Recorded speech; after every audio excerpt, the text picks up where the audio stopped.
Tenma is sharing an awakening ceremony with his classmates in front of the Northern Commander, Mendu Izumi, the same man who taught and created the strongest awakener and the light of humanity. To help these children awaken their potential, he summons an awakening monolith. Several students tried but didn't get any luck with awakening. Ironically, the fattest bully bitch among them ended up getting awakened. Our boy shoved his ass aside and interacted with the stone with a fierce determination. It was that time that the Northern Commander himself saw a literal god of destruction representing the boy's spirit. The monolith blossoms an enormous blue lotus, while Tenma acquires a hidden skill called over-mimesis, allowing him to adapt to any opponent's skill and create a counter one in its place, basically giving him overpowered Maharaga powers. The fatso couldn't handle the jealousy and tried to attack our boy. In a sudden flash, this man pops up behind Fatty's ass as if his rent was due and paralyzes him in fear, making him shit his pants and hit the floor. With complete analysis, Tenma gains Thunder Wave as a counter skill, bringing him into a mini Lotus domain each time he completes his adaptation. He is hailed as a literal monster who has just acquired an overpowered skill, but unbeknownst to everyone's expectations, a giant monolith falls from the sky, collapsing on top of the Institute. Even with the Northern Commander here, it's going to be a problem. The monolith's descent implies the coming of a powerful disaster beast, so naturally everyone's running. But our boy is literally too angry to effing care. He stands up to business to deal with the threat all alone. He even feels lucky that his first enemy as an awakener is the same type of creature responsible for killing his mother,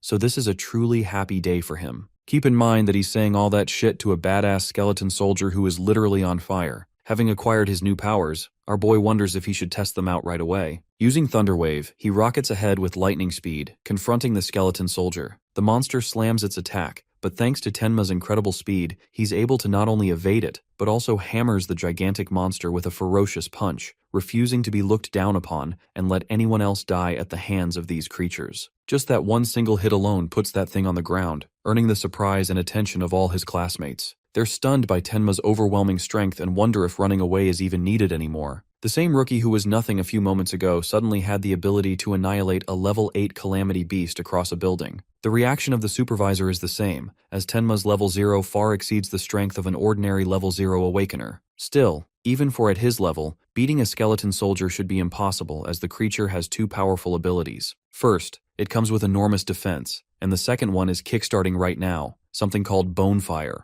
a wall of searing blue flames that eviscerate anything that interacts with it. Our boy's friends are worried while Big Mac Attack Grinchface is excitedly celebrating his demise. It seems like the end, but it's really just the beginning. Get it? Thanks to taking inspiration from Kakashi the Copy Ninja, Tenma analyzes the ability in the back of his mind. He also notices during this moment that his rate of analysis continuously increases the moment he is struck by an enemy's attack. The Snow Bunny instructor can't believe her eyes right now, as not even a level 10 awakener should be able to tank the Bonefire attack from the skeleton soldier. Actually, our boy's body is literally burning off its skin. This man's ribs can be seen as his body withers away, while he aura farms without giving a single fuck about the situation. All he sees is the sight of his beloved mother who experienced the same merciless flames. And at this point, the supervisor realizes that this guy hasn't even used his full powers yet. The Genius Awakener is out here looking like Gus from Breaking Bad at the end of his life, and threatens to kill the skeleton soldier the second his analysis reaches completion. I'm not even gonna sugarcoat how metal this scene fucking looks. His classmates feel bad for always underestimating him.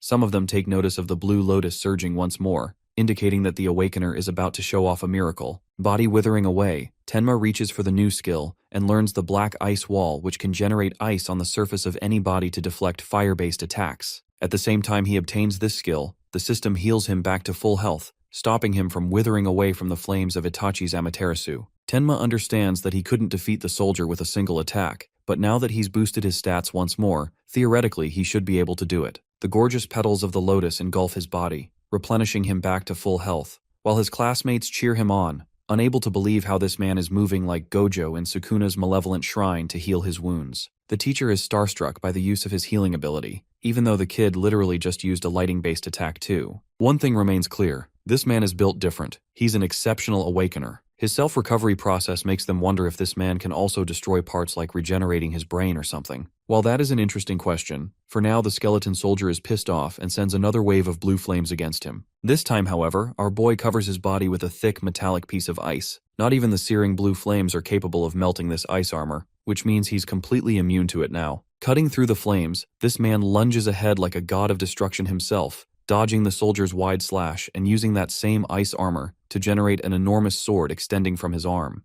The dude looks like a final boss, and it's only the beginning of the story right now. Using that building-sized sword, Tenma slashes the skeleton monster with a clean Kit Kat strike, shocking the spectators. They're at a loss for words when it comes to both his speed and strength. His movements are incapable of being perceived with the human eye. Tenma's armor withers away with the fight coming to an end, as he boasts having obtained the ultimate skill of both offense and defense. His friends call him after the fight, with Ruki coming to hug him. Sayo apparently didn't come to see him and ran off after being worried about him. Tenma wonders if he made her angry, while the instructor and the supervisor are mutually left with their faces full in shock. A mere awakened boy defeated a calamity beast so powerful that not even a level 100 awakener could defeat it. Choha is told to clean up the mess and leave a message to the principal, stating that the genius awakener is coming with them. Tenma's best friend glazes him for looking like a god during the fight, while the supervisor comes along to personally share a conversation. The rest of the classmates all jumped up, knowing that Izumi Mendu might try to make this guy his student. Keep in mind that this man also ended up raising the strongest awakener in existence, Jin Taewa, so he's got high standards too.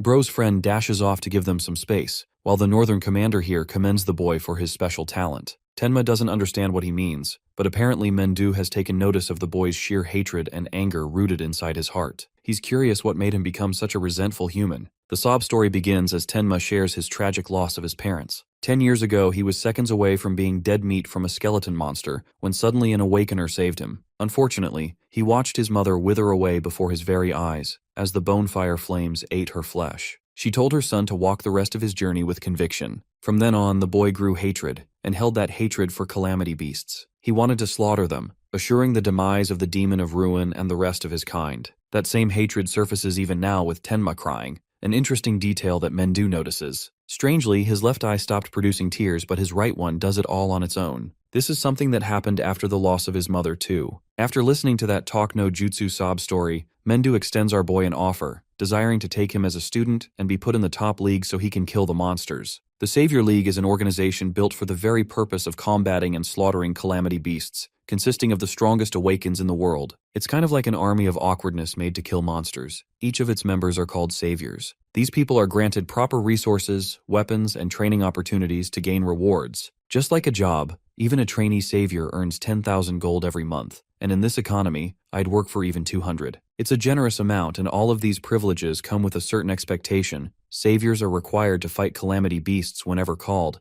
They're the front lines defending the world from them. In all honesty, Tenma doesn't even care about the reward. All he cares about is killing those monsters for the love of the game. Bro wants to become Doomslayer at this point. Anyway, he accepts the offer to become a savior, and learns that each February, the league holds an exam with 10,000 participants. Points are granted based on merit, but only the top 100 best-performing candidates are allowed to become saviors. This makes our boy curious about the highest earned score. Mendo remembers the top score being 115,000 points, created by Jin Taewa, the strongest warrior. For 11 years, no one has been able to touch it, and earning even 50% of those points can guarantee first place in the exam. Tenma reveres this guy for being the light of humanity and an absolute monster at humanity's disposal, but Mendu assures him that comparing his talent to Jin Taewa is unwise, as he's in a different league of his own. However, our boy's got Asagi's ego from Blue Lock and intends to smash that record, surprising Mendu with his words. It reminds him of his conversation with Tiwajan, his student, who expressed that someday, a human will come to surpass his talent. It seems as if the new son has finally arrived to replace the old. That kind of potential rests in the boy before him. In the next scene,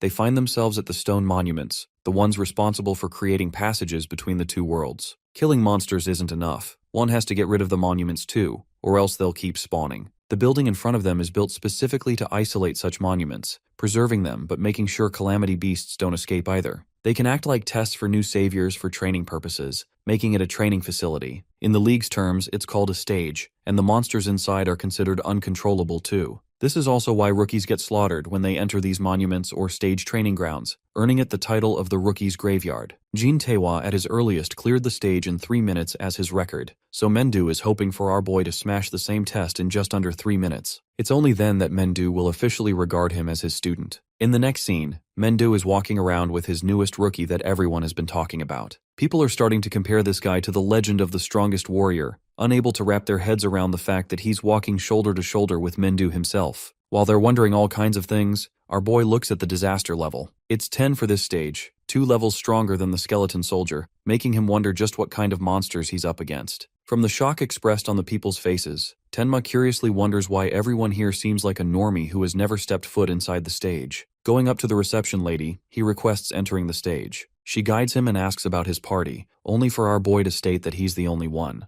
A moment of silence ensues. The receptionist takes it as a form of disrespect and thinks this guy is hitting on her. Bro landed in the anti-Riz territory really fast and lost the baddie. Tenma has no idea what's going on. Even the spectators are mocking him for trying to be a hotshot with an ego. To clarify, he explains his intentions again, stating that he doesn't want to crack her, he just wants to challenge the stage. Again, this reception lady thinks she's the queen and that he's just trying to save himself from the embarrassment. She's even ready to hand over her number just to stop this idiot from going overboard. Genuinely rage-baited, this man threatens her that he won't repeat a third time. He isn't interested in a chopped receptionist. All he cares about is his stage mission. Terrified of his words, she agrees with his request, emphasizing that his death will be on his own shoulders. Tenma grabs the bracelet and wraps it around his arm, frustrated that he had to deal with that annoying encounter. The rest of the beta simps around him think he's an idiot for not snagging the girl's number and playing Mr. Tough. The thing is, any rookie who challenges the level 10 stage is basically looking to get molested by the monsters. That's how despairing the gap is. Most of these D1 haters are talking shit, but some of them are curious about Tenma's gift and how he'll use it to leverage his position.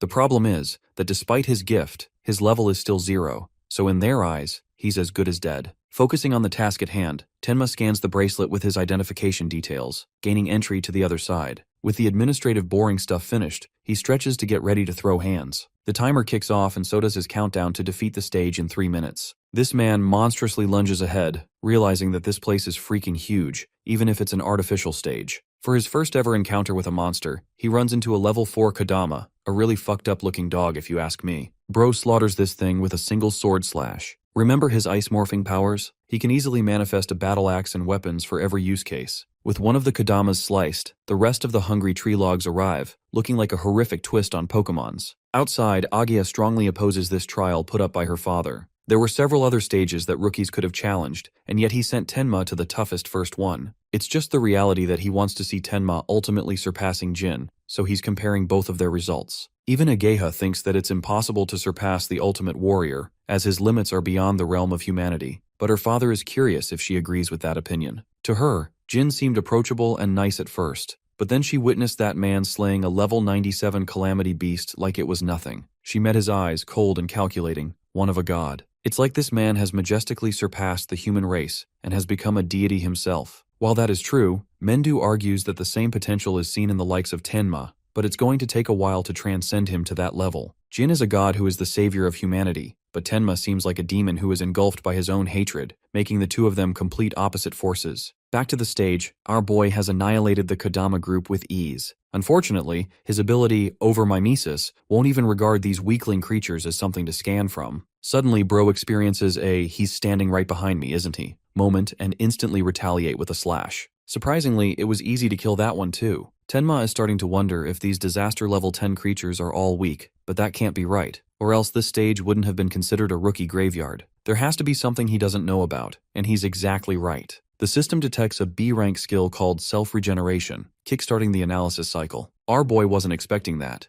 as the same creature he cut down stands up again like a colossus, overwhelming our boy with earthly vines. Even after being cut down, the creature regenerated from that injury. It's not a surprise why this monster is hard to kill, standing at a whopping level 10 in strength. Activating Black Ice Wall, Tenma unleashes sharp spikes and covers both his arms with them. His goal is to inflict so much damage upon the creature to the point it is incapable of regeneration. While he's cutting it relentlessly with his dual swords, he's also processing the analysis cycle in the back of his mind. A prominent slash even severs the creature's head in two, but that's not enough to kill it either. Tenma takes supreme joy in cutting it down. He's the monster here, the one who wants to tear it apart so it can't even regenerate. This man ends up giving the monster so many cuts, you'd think it experienced Sukuna's domain expansion. The monster explodes to bits and pieces, concluding the fight, which is good because Tenma is already running low on mana from spamming his Black Ice skill. But a plot twist, this thing still ends up regenerating back to full health even from tiny bits, taking inspiration from Perfect Cell. Frustrated, Tenma avoids each hit, shocked that he's dealing with a persistent monster. The good thing is that each time this creature regenerates, his analysis speed multiplies further. But the fight is starting to overwhelm him, to the point he's saving up on mana by not using Black Ice at all. The smarter play here is to use speed and wait until the analysis is complete. But the worst part is that he's running low on time too. Saying fuck it we ball, he activates Thunderwave alongside Black Ice Wall to utilize last-minute/attempt. Tenma cuts through the creature's vines, forcing it to regenerate many times to speed up his analysis process, because if he runs out of mana, he'll be killed on the spot. Then again, if this is his level, then he's fine with dying since he would be a shitty imposter. Mustering one last slash, Tenma unleashes his fury to try and cut the creature's head. Unfortunately, the jig is up, his mana has run out, and the second it did, he ended up getting more holes in his body than a slice of cheese. This is his final chance as the mimesis process reaches completion. It's the only thing that doesn't require mana from his arsenal. The moment it reaches completion,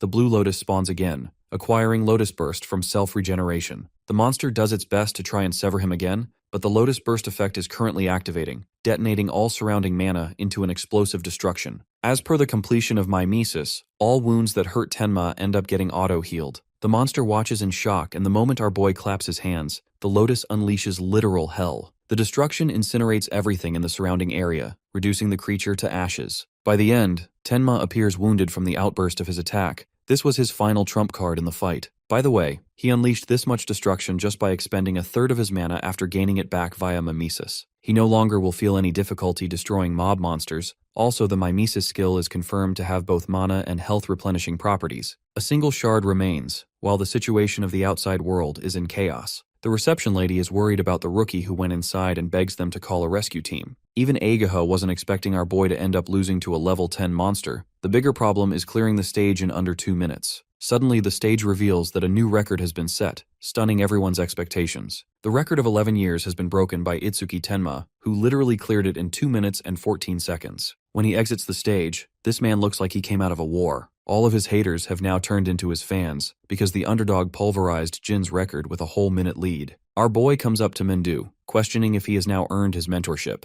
The man is genuinely impressed, praising his new disciple. It's one of the rarest times that Ageha has seen her father smile like that. The spectators believe that it was all the works of Izumi that allowed his student to beat Jin's record, but that's not the story at all. The reception lady comes around feeling really embarrassed for her earlier act. She presents him with a gift for setting a new record, something our boy didn't expect. He doesn't even blame her for being worked up over a reckless newbie challenging a higher stage. This time, bro's words actually managed to rizz her up, causing her to feel flustered. Ajeha, on the other hand, teases our boy, reminding him not to get cocky just because he's become her father's student. Mendu thinks the level is too easy for the likes of his talent, so it's time to raise the difficulty. He believes the correct stage for him is the advanced stage. As an important note, levels don't just indicate the threat level of a disaster beast. The most critical factor is actually their species, because some lack intelligence while others have more intelligence than even the likes of humans. Those monsters are much harder to deal with than the ordinary disaster beast. In hindsight, both awakeners and disaster beasts function in the same way.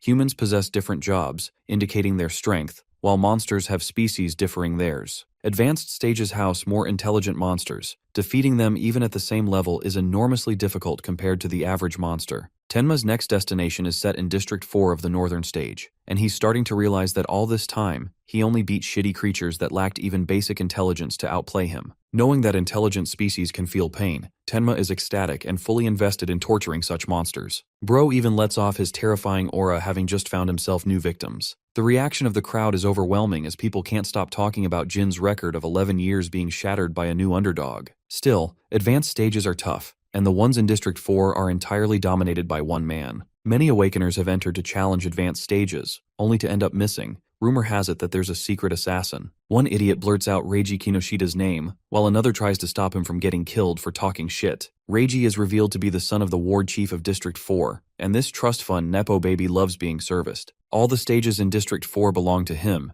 and waiting is for shitty newbies instead. Opening up the chest box, he discovers a similar stone from what he found on the stage. Mendu is surprised he ran into one, because it happened right after killing the disaster beast. There's a key difference in the two stones. One appears green, which genuinely stuns Ageha because it's considered of the intermediate quality. Tenma wants to know what a karma stone really is, and learns that it's basically considered an experience stone. Beating monsters or killing awakeners creates karma, or something called experience points. Those eventually become responsible for boosting your level. In this case, the karma stone is something that already contains that karma, and absorbing it allows the user to boost their levels significantly. The strangest part of all is how a karma stone ended up naturally forming inside the stage. Mandu the master speaks, believing it must be influenced under Tenma's gift, stunning both of them. Apparently the karma contained inside the defeated ends up being absorbed by the victor, but the fact that Tenma didn't level up after defeating 2 disaster beasts suggests that he couldn't absorb the karma. Mendu's theory is that all this time, the karma that Tenma gained by killing monsters ended up being naturally absorbed by the surrounding awakeners instead of him. But the stage is different. There's no one there to absorb the karma,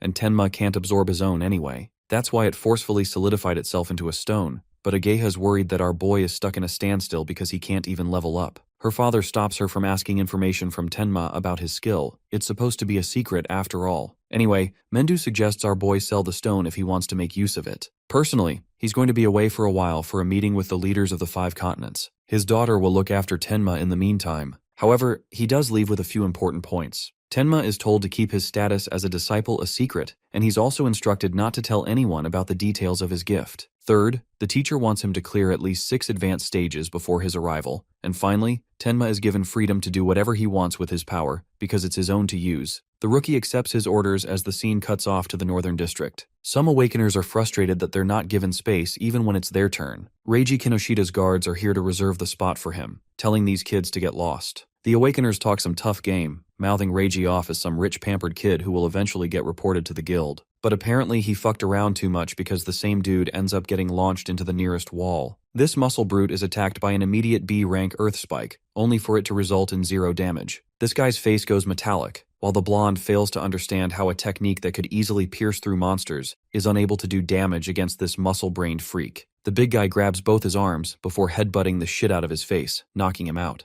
A level 7 and 8 Awakener, both were taken out without being able to do a thing to Reiji's bodyguard. This man is Takeru Oga, one of the 4 strongest men under Reiji's influence, and he's also a level 12 metal bender. Metal Dick over here reminds everyone that anyone who dares to rebel against Reiji's orders will get killed. He doesn't even want the others to take these 2 Awakeners away, fully planning on torturing them. His friends suggest Takeru to hold back a little, as the people are watching closely. Suddenly, someone speed blitzes him really fast. The dude's body fumbles right into Tenma's arms. Everyone around them assumes Tenma to be some kind of loser who's just signed his own death. Even this guy calls him an idiot for trying to overcome Reiji's orders and offers a final warning. But Tenma knows full well that he has to enter the stage, and that Takeru is his only obstacle. Ageha reports the situation to the higher-ups, but our boy is planning to handle things his way, recalling his teacher's words to do what he thinks is right. He leaves the injured in her hands and exudes malevolent aura even for a level 0 Awakener. Takeru can't believe that the level 0 rookie has the balls to stand up to him,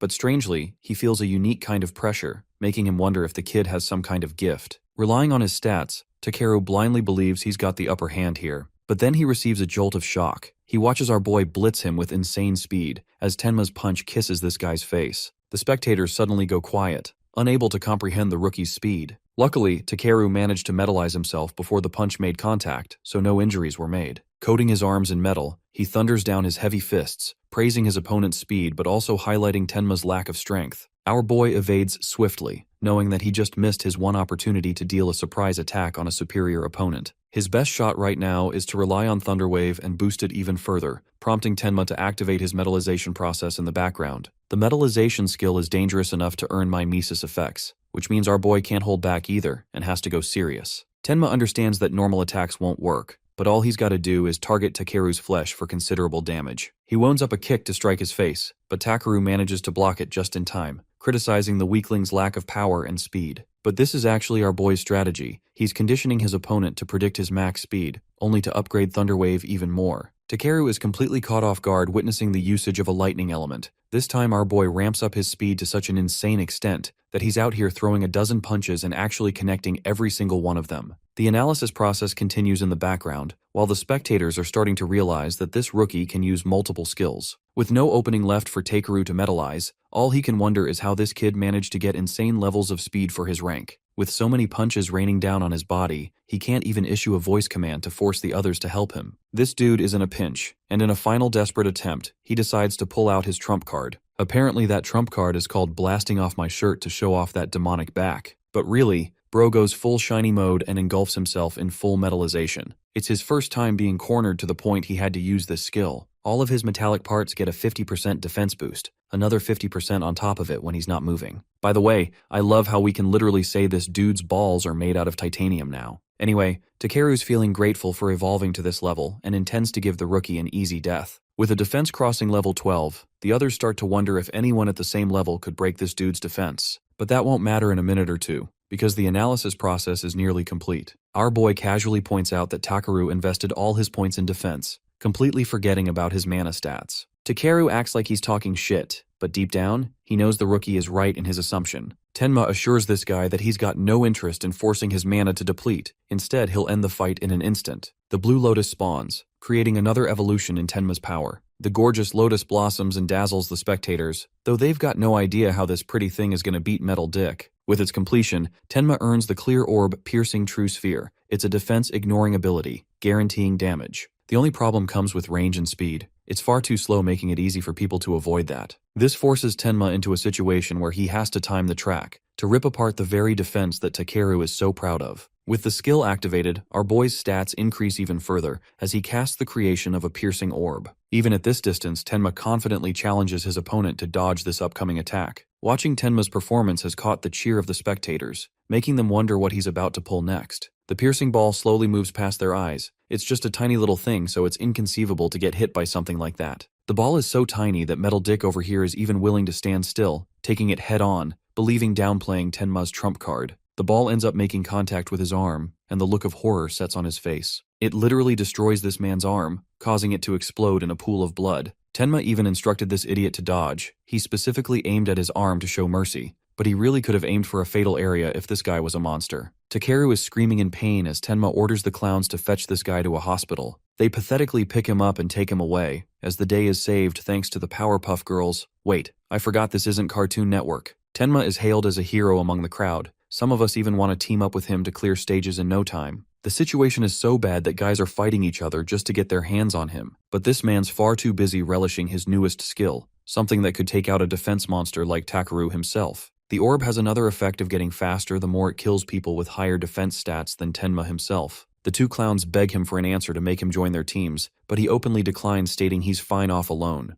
Again, the same reaction is given by the crowd as last time, calling him a fool for solo challenging an advanced stage just because he could beat Takeru. People's impression of him changes really fast, and they're fine with leaving this psychopath to die now. With the naysayers gone, Mendu's daughter emphasizes that each calamity beast in the advanced stages is relative to Takeru's defense, so our boy really has to manage his mana carefully. But Tenma's chill with it and tells her not to worry, causing her to feel flustered because his death will earn humiliation from her father. Aside from that, Ageha highlights that stone beasts move in groups, but they're still dumb, so Tenma could take advantage of them by seeking mana drain. The bracelet signs him off to challenge the stage as our boy enters his next big event. He didn't expect to face off so many of these huge rock lizards. All of them have super high stats too, way higher than the creatures he fought before. The Colossus statue charges at him at full speed, while Tenma decides to whip out his piercing orb to use it against their shielding high defense stats. I can't help but point out the similarities of the lotus petals with Archer's Row Ayas from Fate. Anyway, the orb makes contact with the statue,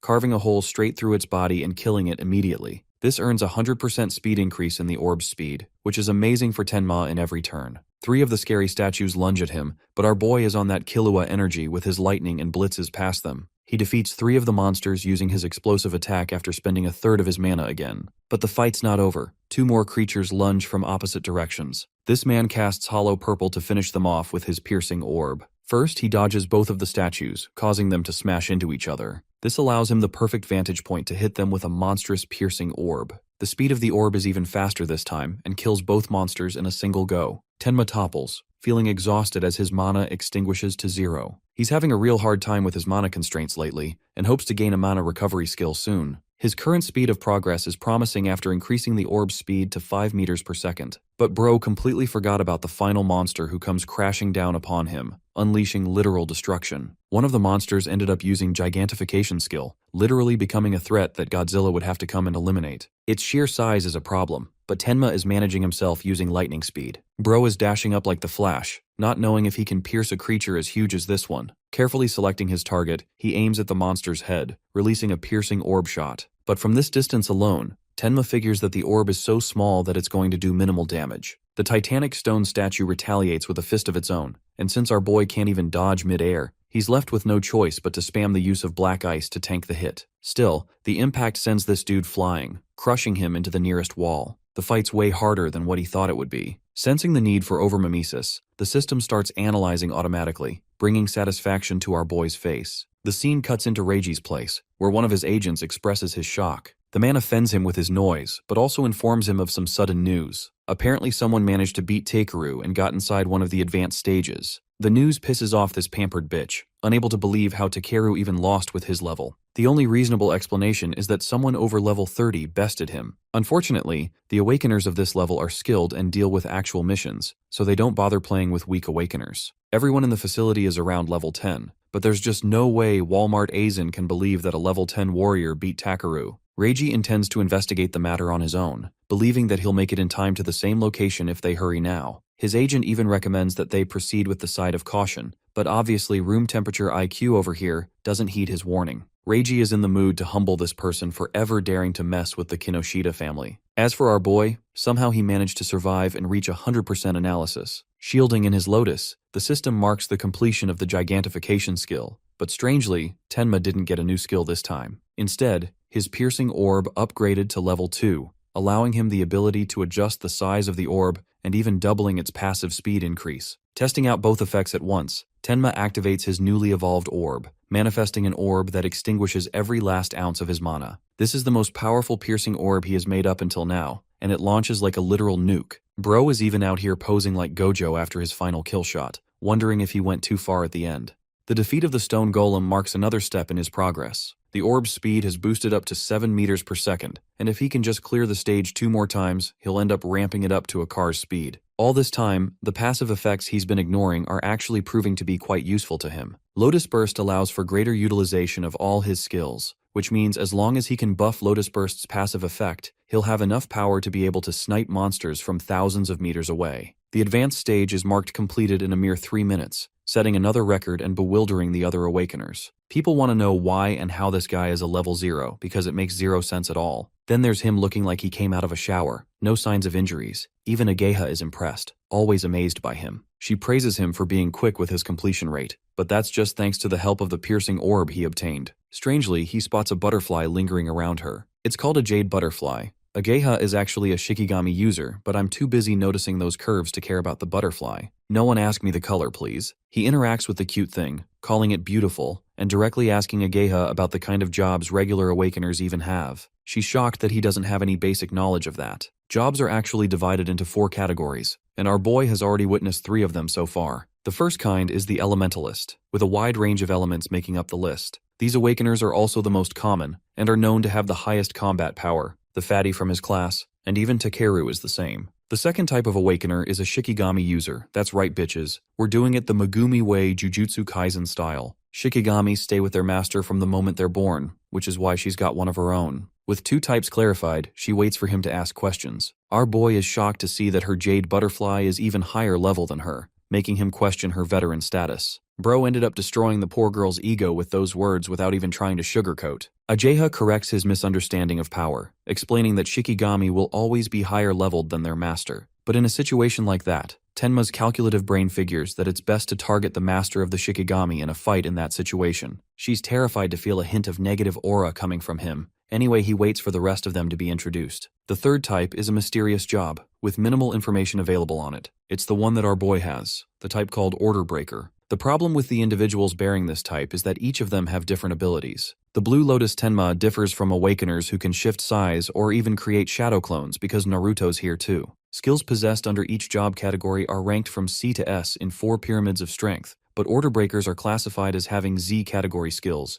different from the rest. It's because the Order Breaker class is treated with respect because of their unique skills, and the moment an opponent figures out an Order Breaker's ability, they lose their biggest advantage. It's the very reason Mendu, her father, insisted against Ageha inquiring about our boy's abilities. Tenma's irregular among Order Breakers too, because from her personal confirmation, she saw him utilize 3 different skills, 2 of them related to elementalists. Tenma's starting to get a little bummed out that she keeps talking about him, so he directly inquires about the 4th kind of job that he hasn't seen. This one, she refuses to mention a word about, calling it punishment for this man keeping everything to himself. Before leaving, Ageha asks about his intentions from here on, and learns that Tenma will spam clear the same advanced stage more and more. She reminds his dumbass that stages have their own cooldown periods, so he won't be able to access it for at least 2 days. It's a real hindrance that cooldowns exist, and he hadn't even considered them at all. This is why Reiji keeps them for himself. And since our boy can't upgrade his piercing orb, he figures he could at least upgrade Lotus Burst instead. So he asks for a different stage with an even higher number of disaster beasts. Walmart Makizinen remembers there being one, though the level of disaster beasts isn't too high. It's got a shit ton of monsters. They're a swarm of giant locusts, at least 100 of them. The stage is a real pain in the ass without possessing a wide-range skill, so she warns him against the attempt, not knowing our boy already has the explosive detonation skill Lotus Burst. He disregards continuous warnings, while the others express shock after hearing him planning to conquer the Locust stage. They're already shivering that Reiji will arrive to seek his revenge soon, and want to leave before that happens. Speaking of that scumbag, he ends up reaching the same spot, only to realize their target has escaped to another location. It's hard to believe that someone managed to clear the stage in the short time they had.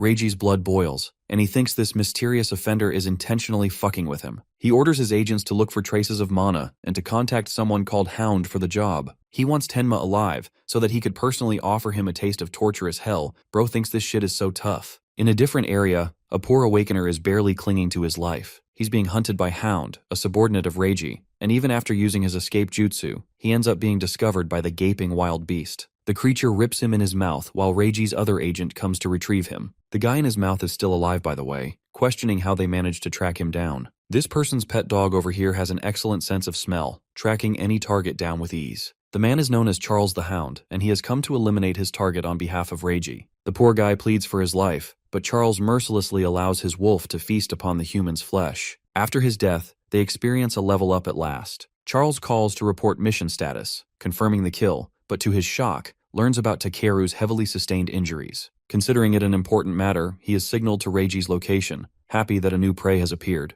Tenma arrives inside near the stage, questioning why there are so many locusts in the first place. Agha explains that certain monsters like certain environments, which is why one of the skills of an awakener is to be well informed of their terrain. Advanced stages don't even have a proper receptionist because of how dangerous they can be. Tenma wonders why this level is completely shut down, considering it's only level 13 at best. The good thing about a normal stage is that you can exit it if you find it difficult, but when it comes to these locusts, escape literally becomes impossible. A single mistake rips you to shreds because of the locust swarm. Awakeners are eaten alive for breakfast. It's so brutal only their bones remain. But this kind of thing doesn't scare our boy. He's just happy to find the perfect playground to hunt a ton of monsters. Ageha thinks he's a goddamn idiot for that, but Tenma's got his goals and confidently steps inside the stage. She's worried if whatever she told him will even be enough, before realizing that she forgot to mention one key detail, that the locusts literally spawn an infinite number of times until the boss is defeated. Having made such a huge error, Ageha wants to invade the stage level to warn him, but then she senses an ominous presence. It's Charles the Hound who glares at her with devilish eyes, requesting to look for someone.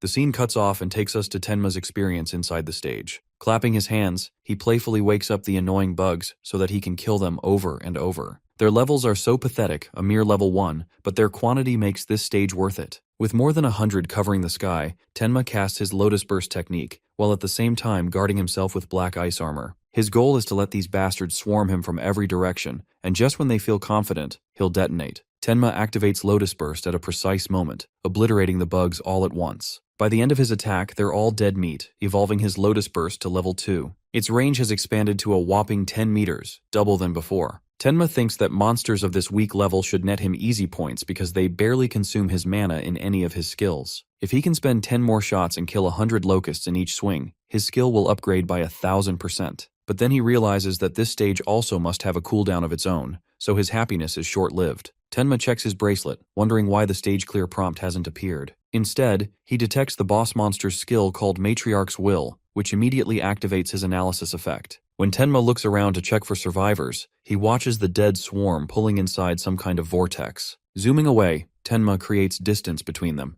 questioning if this is because of the boss's skill. He let his guard down, and though it's great he can keep evolving his ability, the main issue right now is that he doesn't know about the boss's location. His best strategy right now is to keep annihilating the swarm until the boss eventually exposes itself. Reactivating Lotus Burst, he detonates another explosion, slaughtering another swarm. The range increases to 16 meters, amplifying the explosion even more. With a second wipeout, Tenma curiously wonders why the boss still hasn't appeared. The same dead locusts end up respawning, creating an endless swarm that just doesn't stay down. Unfortunately, Tenma can only stall for 9 more detonations through his ability. He extends his hand a third time, promising to annihilate them every single time they come back. A third explosion massacres the swarm with another kill streak of 100. Tenma keeps on detonating until he increases the burst radius to 54 meters. Now he only has one more shot to go, but these bugs still haven't stopped respawning. The swarm arises again, instilling a sense of panic in Tenma, because he's about to run out of mana and doesn't even have any way of confronting the boss.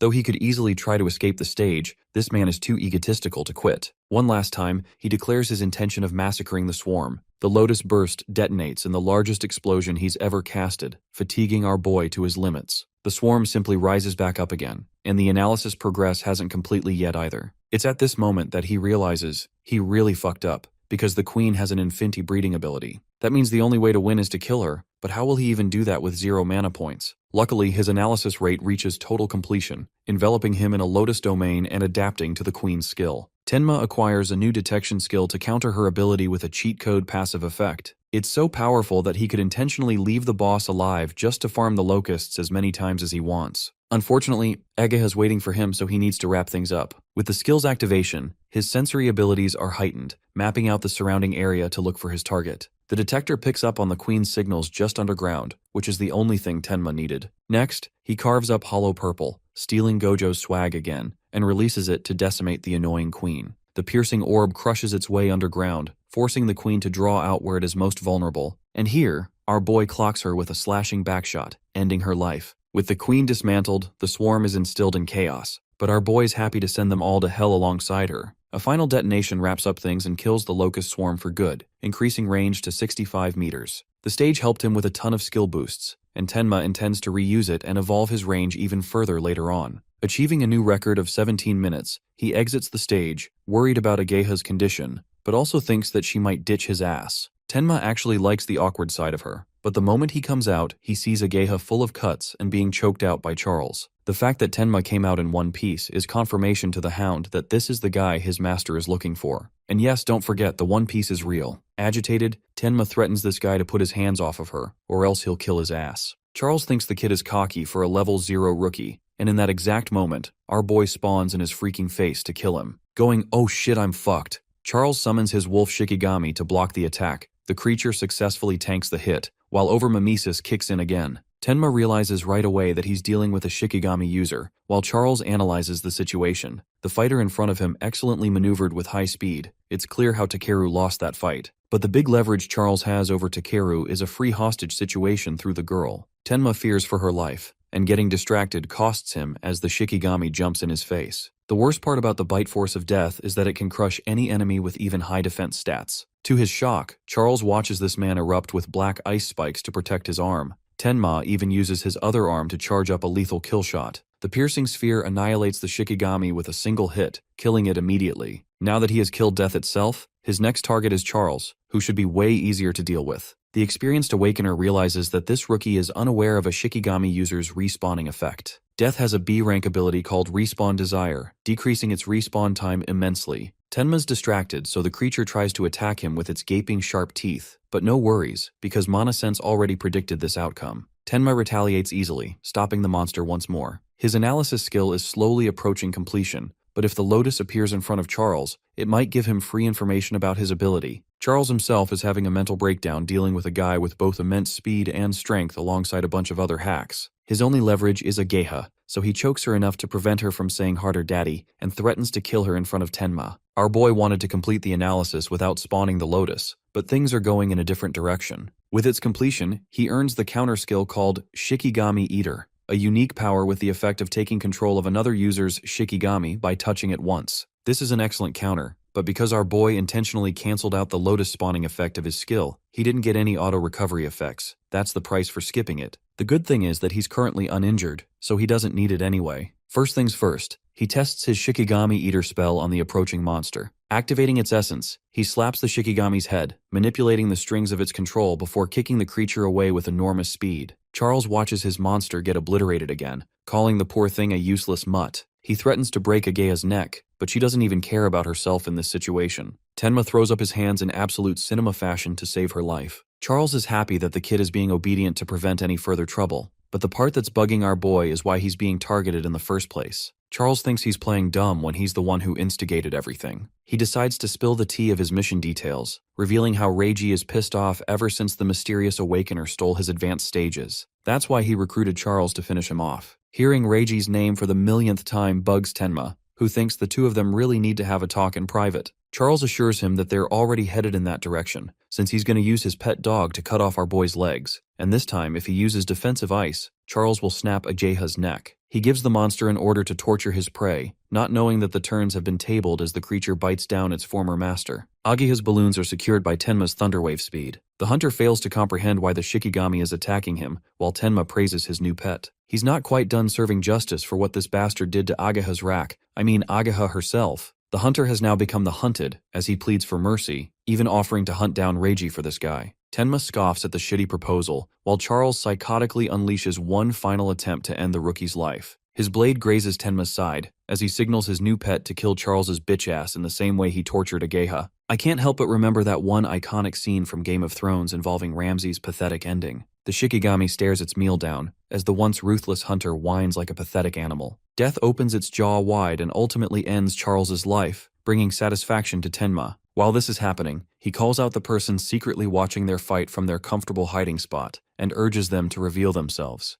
The spy is caught and exposes himself, but Tenma's still got that bloodlust mode on, so he immediately asks if this dude is also affiliated with Charles. The guy frantically clarifies that it's nothing like that, but Tenma genuinely doesn't have time to spare. He tasks Death to finish up eating and return to him. The Shikigami devours Charles and eventually fades. Even a berserk dog like Death is able to obey Tenma's commands. The blonde fellow is now confident that our boy can help him. Iberia shares his name, praising Tenma for his super sick moves back there. He already knows him as the guy who took down Takaru, and he has a proposal for Tenma in exchange for karma stones and weapons. Rejecting all of those offers, our boy simply walks away, ignoring him. Not a single Awakener could do what he did just now for the reward he could have gotten. A specific type of reward always fits a specific person's situation, just as a blade would benefit an Avenger and medicine would heal the injured. This sparks an idea inside Iberia's head, as he's got the perfect reward for the situation. He understands that Tenma can't speed Blitz right now because Ageha is already injured, and by the time he gets her to the hospital, she'll bleed out and die. To remedy his pain, Iberia whips out a healing item. It's a mystical scroll that actually stops Tenma from walking away. He turns back, his face genuinely showing signs of relief for his friend's safety. This item is promising enough to save her life, so they put her down and wrap her melons with the material. The item is a rare artifact crafted by two different materials from the Shadow and Wood Spirit clans. The rookie has no idea what an artifact is, so Iberia explains their logic. Modern weapons of humanity don't do crap against creatures of destruction, especially guns. The good thing about crafters is that they can forge new weapons using monolith or disaster beast parts.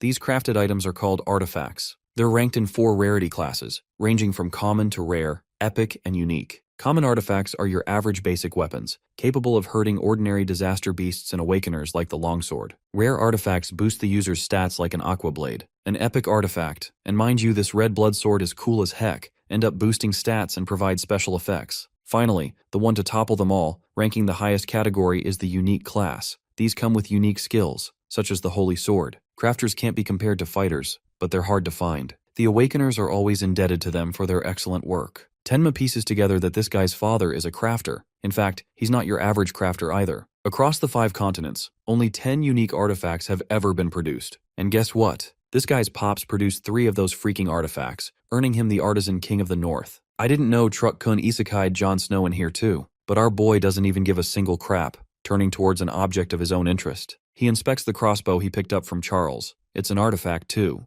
Iberia is stunned that even after that amazing story, this dude didn't even give a damn about his pops. The crossbow is a rare artifact. Unfortunately, there isn't any ammo, but Iberia explains that some weapons generate their own ammo. To Tenma's shock, the weapon vanishes in thin air. This is also another quality of certain artifacts, who are soul-bound to owners and end up automatically returning to a subspace dimension. Tenma finds this information neat and thanks this guy for healing Ageha, saving her life. He's indebted to him for any favors in the future, and intends to personally handle Reiji after this. Iberia thinks it's a seriously reckless idea to go and challenge Reiji all alone, but Tenma isn't in the mood to argue and doesn't get the deal. The good thing is that both Iberia and our boy have the same target. Even though Reiji didn't exactly piss him off, Iberia suggests that the two of them team up in the upcoming Savior Alliance tournament qualifiers. Tenma remembers the tournament, recalling how only the top 10 qualified candidates make it to the main tournament. That's also why he's been spamming advanced stages non-stop, to prepare himself until the test. However, he doesn't get what it has anything to do with their target. Iberia reveals that the qualifiers are held individually by continents, and as the son of the chief, Reiji is expected to partake in this event alongside his older brother. If neither of them end up cutting top 10 positions, the Kinoshita family's name will be dragged through the mud.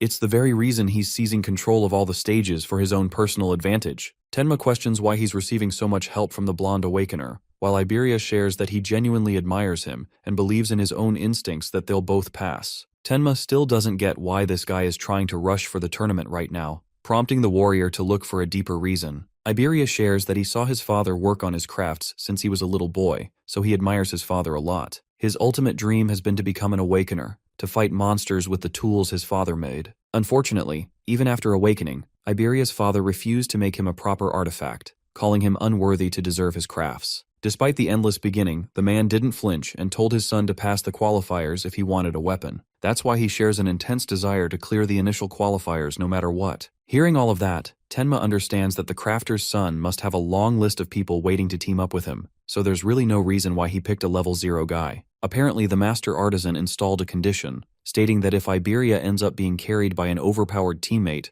then he's not gonna give him shit. Basically, bro's got your average strict Asian dad with a lot of expectations and 0 shortcuts. One other problem is that the strong contestants have already been tipped off by Rage, leaving loners or pre-made parties. Since he's got no one to rely on, Tenma is his best bet, the same man who obliterated the powerful Takaru and even defeated Charles just now. In the end, after a multitude of questions, our boy eventually agrees to team up with him, but his immediate worry is getting Ageha to a hospital. Iberia is so happy that he's already deciding on a team name, yapping his ass off with several naming combinations. Bro's a true homeboy, but he just doesn't shut up. Remembering his old school friends, Tenma wonders if Rimu and Saya will also join the qualifiers. In the next scene, we witness Rimu sneezing out of nowhere. He assumes that his buddy Tenma must be remembering him or something. The name genuinely makes Saya concerned for Tenma's condition. She's hoping that he's surviving well. Rimu teases the shit out of her for having feelings for him, causing her to hit him with her water ability. He taunts her for using a dirty cheap shot, but in her view, sparring doesn't care about sneaky attacks as long as there are openings. Watching them from a distance is their master, a cyborg who is hell-bent on training them properly for the qualifiers. Seiya has already reached level 11, while Rimu is stuck at 10. Both are elementalists looking to face off against other awakeners soon. The scene cuts to Reiji's bitch face again, who is starting to get irritated that the Hound hasn't reported back. It pisses him off that they're all useless, while his agent suggests sending a search party. Reiji doesn't care, and highlights the qualifiers taking top priority, because his pops will beat his dumbass if he doesn't make the cut this year. By the way, this guy has already bought nearly 800 contestants, bribing them for the cooperation. All of them are level 5 and above. Reiji likes the fact that his agent is reliable compared to the others, and goes on to consume the last stone to level up his stats. He stands at an average level 12 thinking he's the top dog, and wields lightning as his element. In the next scene, we find our boy apologizing to his master for failing to save Ageha in time. The Northern Commander entertains the idea of killing Reiji with ease, but Tenma doesn't want that, and begs him to leave him alone. Mendu understands and is interested in asking about the details some other time.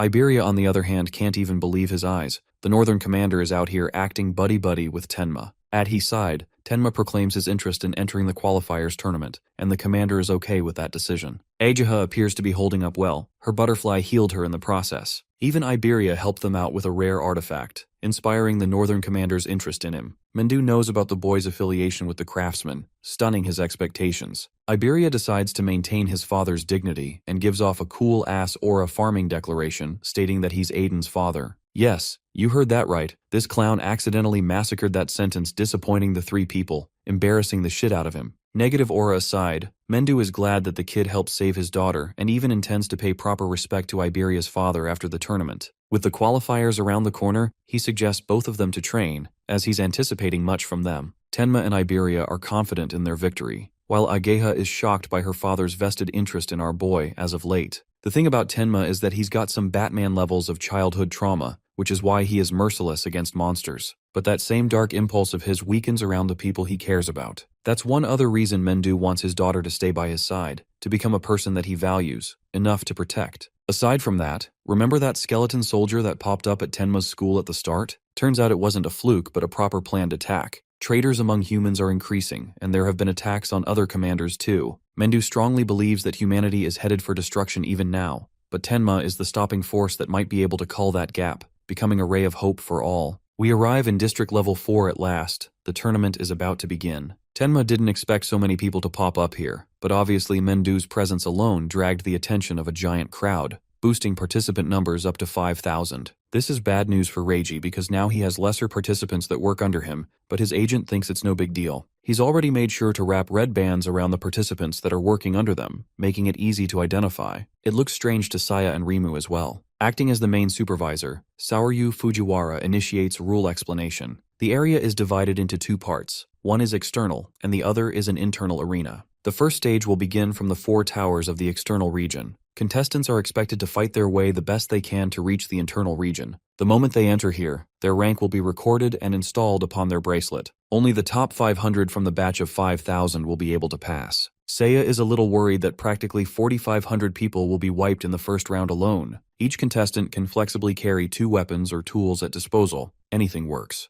Iberia points towards Reiji's direction, who is hiding behind his bribed awakeners. He already knows that this douchebag bought the participants and they'll blitz everyone to get to the internal region first. But ignoring everything he said, Tenma fearlessly walks up to the 4-eyes ketchup-haired stickman. The first stage commences right off, with the examiner Fujiwara expecting much from the youth. A hotter version of Toji thinks that quality matters over quality. This guy's heighten and his stats are yet to be revealed. Back then, he and Jin were the only two who bulldozed the competition. Heighten desperately hopes that there's someone like that among the Awakeners who dazzles everyone. But that kind of genius doesn't appear easily, so Fujiwara has low expectations. Heighten recalls the rumor of a boy beating a level 8 monster right after awakening, and turns to ask Mendu if it's true. The Northern Commander confirms this, prompting them to question if the same guy is also partaking in the tournament. Fujiwara is curious to wonder what kind of person he is, so he scans down a list of options from the school. Both Rimu and Saya are eliminated from his guesses, leaving Hana Hanyu, a wood specialist with a crazy level 16. She seems like a prodigy, but Mendu's lack of answer indicates that all those guesses are false,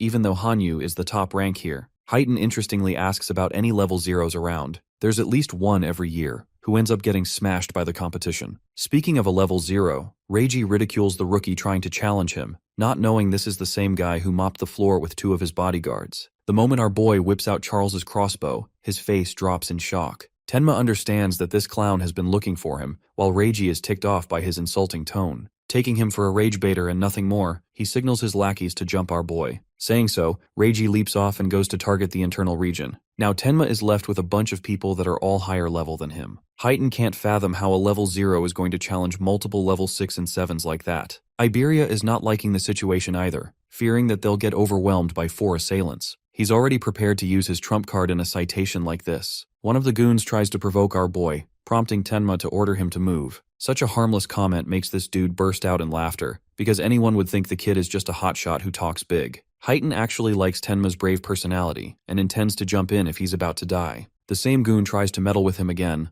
only to get smashed in the face with a single punch, as Tenma reminds him to move. Heighten can't even fathom how this kid managed to insta-kill an opponent who is far superior to him in level. The surrounding fighters intend to incinerate the looming threat while Iberia can't even defend his friend. With an attack so massive, the rest of them believe that the rookie has to be cooked after that. But this man doesn't even get a scratch and impresses everyone with successful defense. His defense stats for Black Ice are shooting up for each successful attempt. They can't believe he blocked using the water element, while Tenma dares them to try the same move again. Insulted, this guy repeats his B-rank flamethrower skill at full intensity. Meanwhile, our boy just stands there and thanks the entire hit. The fire elementalist expunged so much of his flames that he even suffered backlash and drained all his mana. He thinks this move is going to be the end of Tenma, but this man appears unscathed using a gauntlet of black ice, having made new discoveries. The rest of the group is now in genuine trouble, because not even the strongest attack posed any damage. They hit him with numerous fireball strikes, but again, nothing injures him at all. Then they switch approaches to drain his mana. But this man closes the gap and speed blitzes them immediately. In a contest of strength, he obliterates another Awakener, defeating another one. The final 2 are Lightning Warriors. For these guys, he even warns them that they won't be able to escape.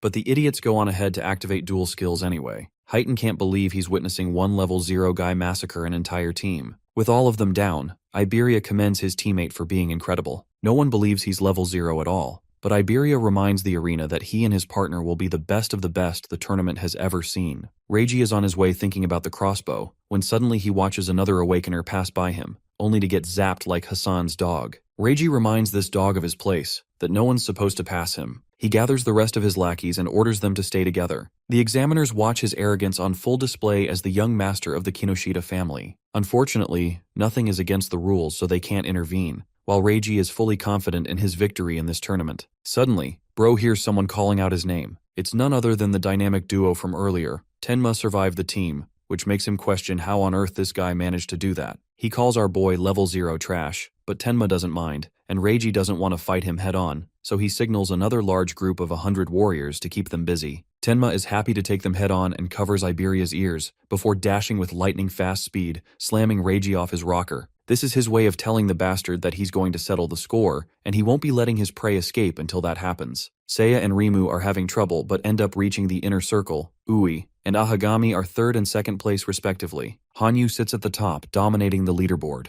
She's out of their league, but Iberia actually ends up reaching 6th place shortly after spouting Tenma's name. The man of the hour is still on the battlefield, intending to farm a party of 100 instead of just heading towards the completion zone. Even the examiners can't tell what this guy's deal is. Heighten is starting to wonder if this man might actually cook all of them. Reiji considers our boy a pest who has become an eyesore he can't ignore anymore. But it's 100 men against 1, so the odds are clearly not in our boy's favor. Tenma's top priority is avenging Ageha. The tournament be damned. The onslaught begins as the army of Awakeners charges at him, but our boy doesn't even flinch and takes down the first assailant, one shooting the first dude. The rest of them are starting to doubt his level 0 status, while Tenma activates Lotus Burst to send the battlefield to oblivion. The whole world is watching his skills right now, even those who have already completed the zone. The examiner can't believe the insane radius of the detonation, while Ageha is impressed by his recent evolution. But this man's only goal right now is the punk who started a beef with him. He just insta-killed 100 party members, so Reiji is all that's left. Tenma walks up to him, as this guy still has the audacity to assume he can win this fight just by shouting really hard. He unleashes his ultimate move, the Thunder Cannon. Tenma initiates the analysis process and gut punches this man to the ground, reducing him to a lowly insect. Reiji begs his assistant to save his life, who willingly breaks the rules and enters the tournament. He's actually a level 35 Awakener, so Heighten is interested in taking him out immediately for invading. Our boy can tell that someone is approaching at high speed, but it's more than one person. The agent was about to get him when Heighten smashed him to the ground, urging Tenma to continue where he left off. Tenma stares down the dog who pleads for his life, but before he can finish his sob story, Bro pulverizes his head, finally avenging Ageha, his waifu. The analysis process is paused by him so he can save it for later, but a peculiar voice draws his attention. Seiya and his friends welcome him to come inside. She's out here ovulating for this man after watching him massacre those Awakeners. And that's how he reached the inner zone in 7th place. Iberia and Rimu are having some serious bro-level beef. Both want to claim their top spot as Tenma's ultimate buddy. They yap at each other, ridiculing and rage-baiting to the best of their abilities. The examiner concludes the first stage, and explains that the contestants are supposed to fight monsters in the second stage for 1 hour straight. This is the more exciting level, as all 7 remarkable contestants welcome their next challenge. They arrive at the venue, all of them are curious, while Saya and Rimu want to know everything about our boy's ability. The examiners instruct the candidates to get ready, this time meeting them closer alongside the rest of the famous figures. The test will consist of hunting down beasts and killing them based on difficulty points. Defeating a monster will ensue a timeout cooldown for 1 minute. This makes Gaku Ui want to hunt down the top-level monsters right away. Curious, Tenma raises his voice to ask a question, inquiring if the Nightmare class is truly the highest difficulty. Most of them there don't think he's half as powerful to take down a threat like that, but Fujiwara reveals that there's no upper limit to Nightmare-level creatures. They're all different, so it's useless to even think about. Today's performance will also be regarded in their future consideration to become a top-level savior, so it's important to score well. Recalling Jin's score of 115,000, our boy has set his sights to surpass humanity's greatest. The contestants enter the trial grounds, commencing the start of the test. The first few monsters are trash, so Tenma activates his ice skill to end them quickly to move to the next stage of difficulty. Heighten is the only one who is thrilled to watch his every move. Even now, he watches the kid obliterate the horde of dogs in a single second. This is why Heighten likes him, but Fujiwara surely thinks that the level 8 monster Tenma's facing next is going to give him a tough time. It's obvious for anyone to struggle at that level, but Mendu doesn't want these guys to focus on his student, so he shifts the conversation to ask about the other students. They're all doing fine. The only person giving Tenma competition is Hanyu herself. As for Tenma's fight, Bro takes the flames like he always does and emerges scratchless. He cuts down the creature in a single slash, one shooting it in 5 seconds and earning 500 points. Heighten wonders why he didn't just kill the monster immediately, while Tenma is focused on honing his defense stats, which is why he's tanking every hit. The next obstacle is an Aleki Rhino. It's a harder monster worth 1,000 points. Even a single hit is going to instantly paralyze you. Winning against such a creature requires relentless speed, but Tenma casually goes up to it, even expressing interest in the horn. The rhino slams him away, but this man feels nothing. He keeps on giving his audience a show. Thanks to enduring that hit, his personal stats boost again. Now it's time to end the fight, so Tenma lunges right in and kills the creature within 7 seconds. Fujiware creates suspense for the next monster, as it's even more fearsome than the last with absurd attack and defense. This creature is considered one of the most ferocious disaster beasts in the preliminaries. This is the Nightmare-class Purgatory Giant. But all that glazing does nothing when Tenma one-shots it with his piercing orb, even posing nonchalantly after the kill. He's done playing with his toys and asks the examiners to send in the next Nightmare-class monster. Saya Hisagi uses her power to pierce the monster straight through its mouth, planning to annihilate the remaining 2 monsters so she can finally advance to the normal class. As she prepares herself, her system notifies her that she is close to clearing the beginner class. Elsewhere, Gaku Uwe is confident that he will be the first to reach the normal class, while Hana Hanyu decides to recover his mana before proceeding to the next level. Suddenly, the system blares an announcement. The Nightmare class has been cleared by someone ranked 21st, and in record time. The message shakes all of them. Saya instantly becomes certain that the one who did it must be Tenma. On the other hand, the 4 of them are left in complete amazement upon learning that he managed to instantly kill a level 15 Purgatory Giant. Curious to see how far he can truly go, they decide to raise the difficulty of the challenge. As our boy checks his stats, disappointment washes over him. He had been expecting something extraordinary, but all he received were a few additional points.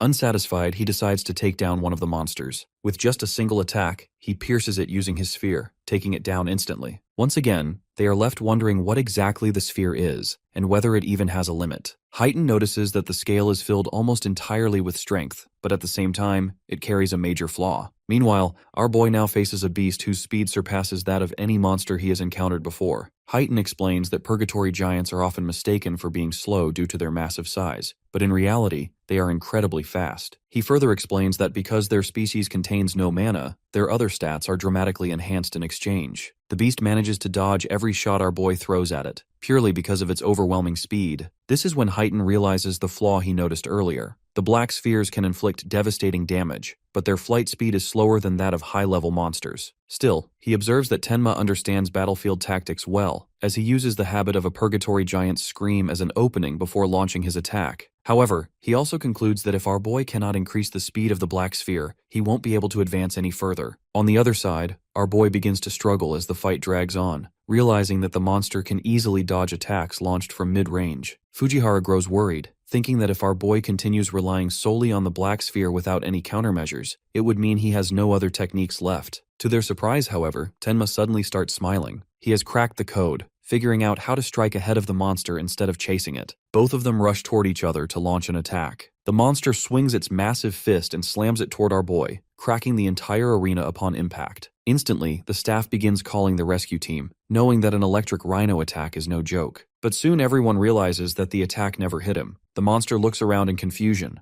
unable to locate its target. From behind, our boy strikes the monster with his black sphere, completely blowing away its face. The battle ends within just 12 seconds. Ageha is unable to believe that Tenma managed to defeat a giant monster so decisively. When the others, Izumi and Fujihara, turn towards her, they notice how worried she looks. A rare sight indeed. She hurriedly tries to brush it off, claiming that she was simply praying for everyone's safety, and that she would have reacted the same way even if it were someone else. Her excessive explanations only make them think that she has recently become strangely extroverted. The old geezer turns back to Heighten, wondering why Tenma had been dodging attacks instead of countering head-on. Heighten explains that the protagonist's speed is actually comparable to that of a Purgatory Giant. Once electricity starts flowing through his body, his speed increases drastically, and with that skill active, a Purgatory Giant cannot land a hit on him. Delighted, the old geezer declares that the protagonist truly deserves first place. However, our boy has no intention of stopping. His goal is to surpass the strongest human, Jin Taewa, and taking a break now would only mean losing progress. Without hesitation, he continues fighting the Purgatory monsters one after another. The old geezer recalls that even Heighten managed to reach Phase 4 in a single run. Heighten clarifies that he only managed to get there, and no further. Even so, they acknowledge that Heighten himself had his limit at Phase 3. With that thought lingering, they continue watching our boy as he relentlessly fights on. Tenma then devises a strategy to take down the second monster, and his plan succeeds flawlessly. For the third one, however, his approach is entirely different. He willingly allows himself to be eaten by the monster, only to rip it apart from the inside. Our hero clears the Purgatory Giants in just 13 seconds. Fujihara is left shocked witnessing the skill that wiped out tons of participants in the first stage. Our hero's mana is all used up, but as long as the Disaster Beast keeps spawning, his passive effect of Mana Sense will refill his tank. Right then, the Nightmare Class Phase 4 begins, and 4 Purgatory Giants stand before our hero. Thanks to his passive skill, his mana is recovered by 40%. If our protagonist clears Phase 4, he'll surpass Heighten's old self, and no one aside from Jin Taewa has been able to clear it, which makes Heighten even more curious to see our hero's limits. Every time the flight speed of his skill piercing the true sphere increases, the accuracy adds up too. So, if Tenma boosts the speed a few more times, he can easily land the attacks without getting closer to his enemy. However, with only a limited amount of mana, Tenma needs to make every single one of his attacks count. Suddenly, the Purgatory Giant throws out chains from everywhere and restrains our hero from moving. The giant smacks his fist into the ground and grabs our hero in his fists. Our hero realizes he doesn't have any leverage, and to make things worse, the giant crushes the bones in his body and throws him back onto the ground. Seeing our hero lying injured and bleeding in battle, Fujihara hurries Heighten to help him. Heighten is surprised, wondering if this is where our hero's power hits the ceiling, and sees his old self in him. He rushes to help the fighter when Izumi stops him from behind, saying that Tenma still has some fight left in him. Everyone tries to argue with Izumi that now's not the time to discuss Tenma's ability to fight because if they don't save him, he will die. However, Izumi stands firm, believing that our hero still has his ace. Fujihara is surprised how Izumi knows, and he explains that he can tell by our hero's eyes. That gaze is not of someone who has accepted death. Our protagonist stands before the Purgatory Giant, refusing to die in battle after everything he's done. During the fight with Reiji Kinoshita, Over-Mimesis activated his skill, but our hero stopped the analysis right before it finished, and all that was for a moment like this. Our hero resumes his analysis, and it instantly completes. Suddenly, Ageha cheers up seeing the fighter's Blue Lotus. Fujihara wonders what use the Lotus is in this state, and Heighten wonders what's going on with Ageha. Our hero's Thunderwave skill activates. Its active effect absorbs B rank or lower lightning attacks into the body, and releasing absorbed lightning energy increases the agility by 100%. With this skill, our hero fully restores his health and quits playing around. Fujihara is surprised to see our protagonist suddenly heal up faster than a dedicated healer after he was beaten up so badly. He can't believe that this fighter has so many skills. Tenma pierces through the Purgatory Giants in an instant and clears Phase 4 in 31 seconds. Our hero stands confident that no matter how many giants come at him now, he won't lose. Right then, a giant attacks him from above, and he shoots the giant, killing it in an instant. Our hero's flight speed increases by 2700% as he continues to kill the giants. He clears Phase 5 in less than a minute, and then Phase 6 in a minute and a half. Watching Tenma effortlessly kill the Purgatory Giants and clear all the phases, the spectators' jaws drop on the floor. They can't understand if the real monster is him or the Purgatory Giants. Our hero sits waiting for more Purgatory Giants, but none spawn. Fujihara, still in shock, hits the microphone and tells Tenma that he wiped out every single Purgatory Giant they had in stock.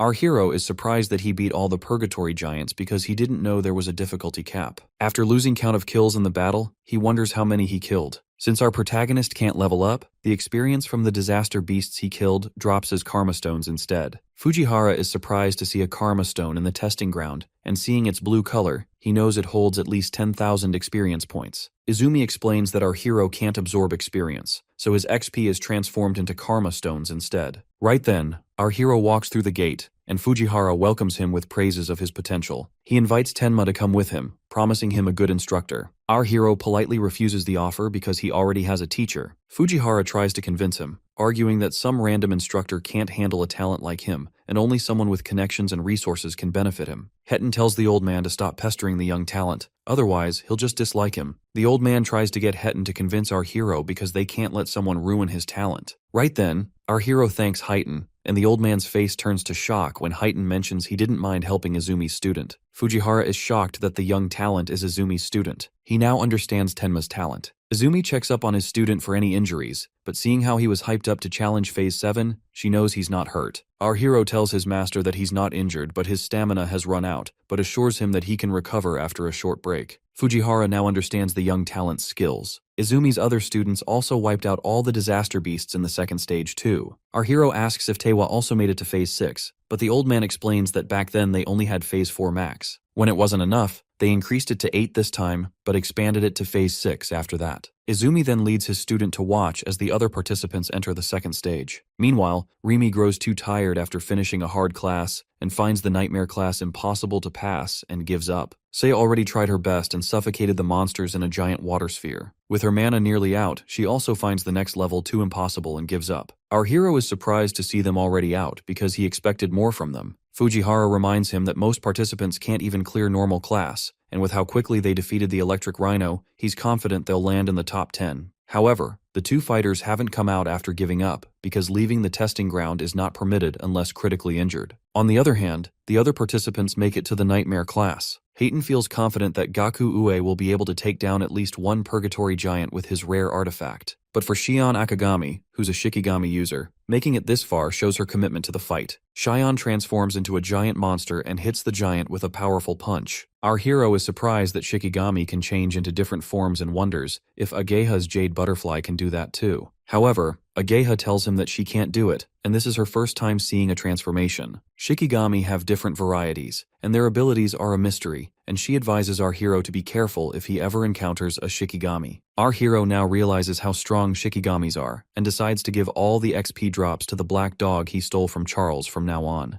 With Saya and Rimu already out, our Tenma sees no point in staying and decides to leave. Right then, Ibra grabs his attention, and he's shocked to see his armor. The Epic Dragon Gear is the strongest artifact Iberia's dad left for him. The artifact has a will of its own and chooses its master. Ibera went through hell to obtain the armor, and with it his stats go up every minute. However, if he wears it longer than 15 minutes, he will be hit with a penalty, so he has to finish it before that. As Ibera faces off against the Purgatory Giants, he knows the announcement about Nightmare class being cleared was from Tenma. He tries to do his best to not drag down his friend because the two of them together are double. Ibera jumps at the giant, breaking through its armor, and with it, the second stage ends. Fujihara announces that only the top 10 with the highest points will advance to the national tournament main event. The top 2 will receive special rewards. Gaku feels confident that no one other than Hanyu would have more points than him, and he will get that special reward. Fujihara proceeds to announce the top 10, and everyone's shocked to see the leaderboards. Everyone is surprised to see our hero score over 100,000 points, because even Jintewa only scored 60,000. They know he can easily take first place in the nation with that score. Each Purgatory Giant is only 5,000 points per kill, and Rimu wonders how many our hero killed to earn his ridiculous score. However, Ghana can't believe he got third place, and some guy he's never heard of has scored so much. Saya feels upset seeing the gap between Tenma and her power, and she feels that she's not made for a combat job. Fujihara announces that the provincial qualifiers are over, and Tenma leads the national rankings on top with a lead of 65,000 points. Ibara can't see his father's face, but he knows that he's happy. He cheers for his friend taking first place, but he also feels proud of himself for not shaming the name of Double One. The 21st Savior Alliance National Tournament qualifiers are concluded, and our hero carries his friend out after a tough battle. Meanwhile, in the South Continent District 1, a fighter is annoyed to come out so early to watch some old man meditate. His friend cautions him to be careful because the old man in front of him is the commander of the South Continent who can predict the future. However, the fighter wonders why they only get notified after the barriers are deployed every time, because if Bargar can predict the future, he should be able to tell where the monoliths will fall in advance. Bargar can only predict a small time frame of the future, but the reason he stands beside the heavyweights of humanity like Izumi is because his prophecy is 100% accurate. Suddenly Bargar panics and falls. His followers help him up, and he cries out that the North is in danger. A massive disaster beast is about to attack the northern continent soon, and among them is a disaster beast exceeding level 100. Tenma's stats finally break 1500 points. Normally, each level up adds 50 stat points, so 1500 puts our hero at around level 30 as a normal awakener. Agility and defense can increase infinitely thanks to passive skills, and the mana recovers infinitely with Mana Sense's passive, but the attack power is the only thing our hero has no way of raising, and he wonders if he can. Right then, his friends call him to dinner, and he puts it aside for the moment and decides to figure out a way of getting a skill to boost his attack power later. At the dinner table, our hero finds Ibera missing. Ajiha tells him that she treated him earlier and his wounds are healed, but he was extremely exhausted, so he's still sleeping. Rimu was surprised that Iberia cleared the nightmare class that even he and Saya couldn't beat. Suddenly, Saya is startled seeing something behind. She tells Rimu to look behind him, and a tall figure scares Rimu too.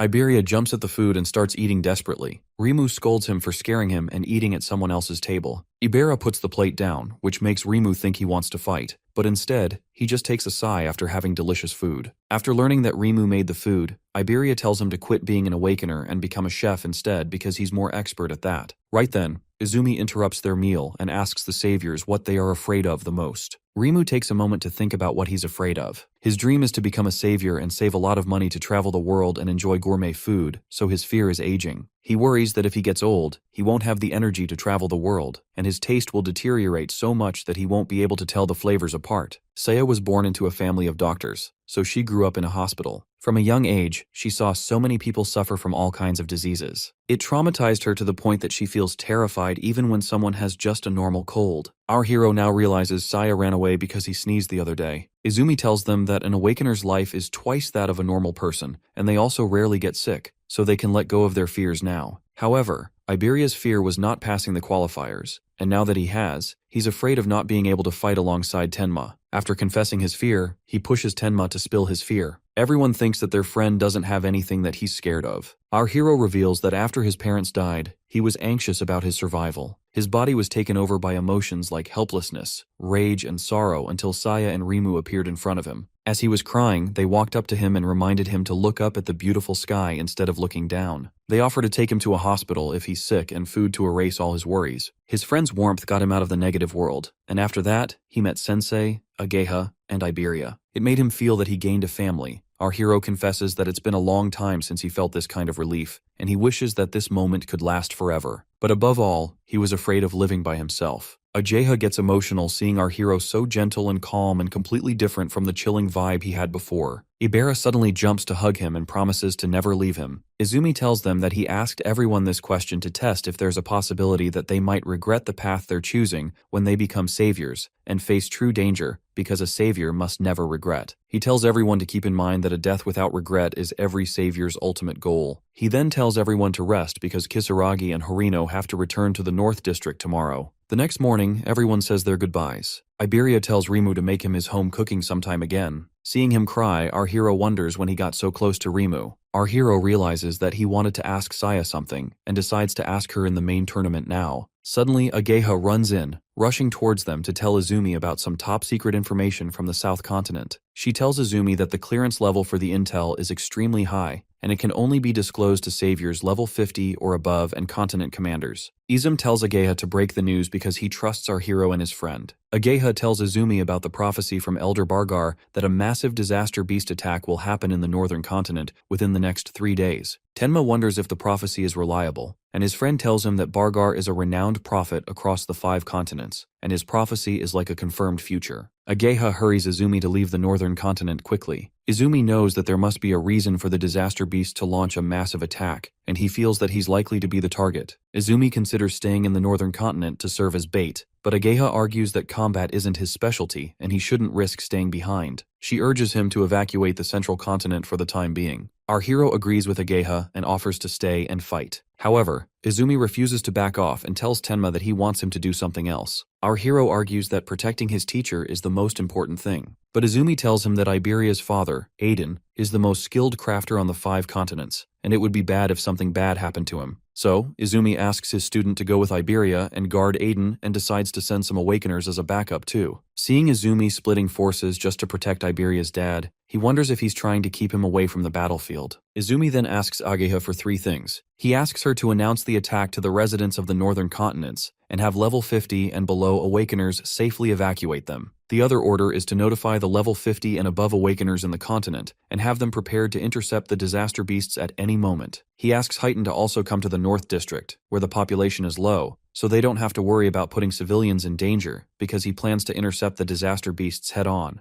Ageha informs her father that all the arrangements have been completed and that Heighton will be arriving soon. As he dismisses her, he notices a trace of hesitation in her expression. It doesn't take long for him to realize that she is curious about one thing: why he chose to send Tenma to Aiden in the first place. Ageha is unable to hide that curiosity, and seeing no reason to avoid the topic, he decides to explain. He tells her that they are expecting the appearance of prophesied disaster beasts, monsters whose levels could easily exceed 100. If Tenma were to encounter such beings, he would be forced to fight seriously, and in doing so, he would involuntarily expose all of the skills he currently possesses. Ageha immediately argues back, pointing out the danger in that logic. By revealing Tenma's best abilities so openly, they would also be informing the disaster beasts of his strengths, giving them time to prepare countermeasures and ultimately kill him anyway. Her father then shares another observation he has made about Tenma. Despite his versatility, he noticeably lacks raw attack power. According to a rumor circulating among high-level circles, Aiden possesses an artifact capable of greatly boosting offensive strength. If Tenma were able to acquire that artifact, he would become an awakener who possesses nearly every possible ability, filling the one gap that currently holds him back. At around 8 p.m., on the first day of the prophecy, monoliths begin raining down upon the districts of the northern continent, signaling the official start of the assault. In North District 2, Tenma and Iberia are sprinting through the streets, heading toward Iberia's father, fully aware that a disaster beast attack could occur at any moment. Suddenly, they spot a monolith descending from the sky and realize that the attack has already begun, landing directly in the center of the city. Tenma isn't sure whether all the citizens have successfully evacuated. If a disaster beast were to appear right now, casualties would be unavoidable. As panic spreads, the citizens of the city begin to run for their lives, just as the Elder Bargar had predicted. Meanwhile, Tenma carefully observes the barrier forming around the area. He finds himself torn between two difficult choices: saving the civilians, knowing that abandoning them would result in countless deaths, or focusing entirely on their mission, knowing that helping civilians would only slow them down and become a major obstacle. He realizes that he can't bring himself to ask Iberia to help with the evacuations. Iberia is clearly worried about his father and hasn't even asked for a break despite being heavily exhausted. However, before Tenma can say anything, Iberia voluntarily suggests helping the civilians first. With that, they quickly change plans, deciding to wipe out the disaster beast within the city before anything else. Inside the city, a flame golem, level 21, has already appeared. Several heroes are desperately trying to hold it off, but their levels are drastically lower than the beasts, making the situation a complete lose-lose scenario. As they exchange glances and assess the damage, they realize they can't do much more. One by one, they decide to turn and run for their lives, all except one water elementalist. The man rushes forward to confront the monster, even though fear grips his entire body. He is practically wetting his pants, but he refuses to show his terror outwardly. Through sheer effort, he manages to take the monster down once. However, as the flame golem revives itself, it lets out a deafening roar and releases a massive wave of flames. At that moment, everyone realizes the same thing.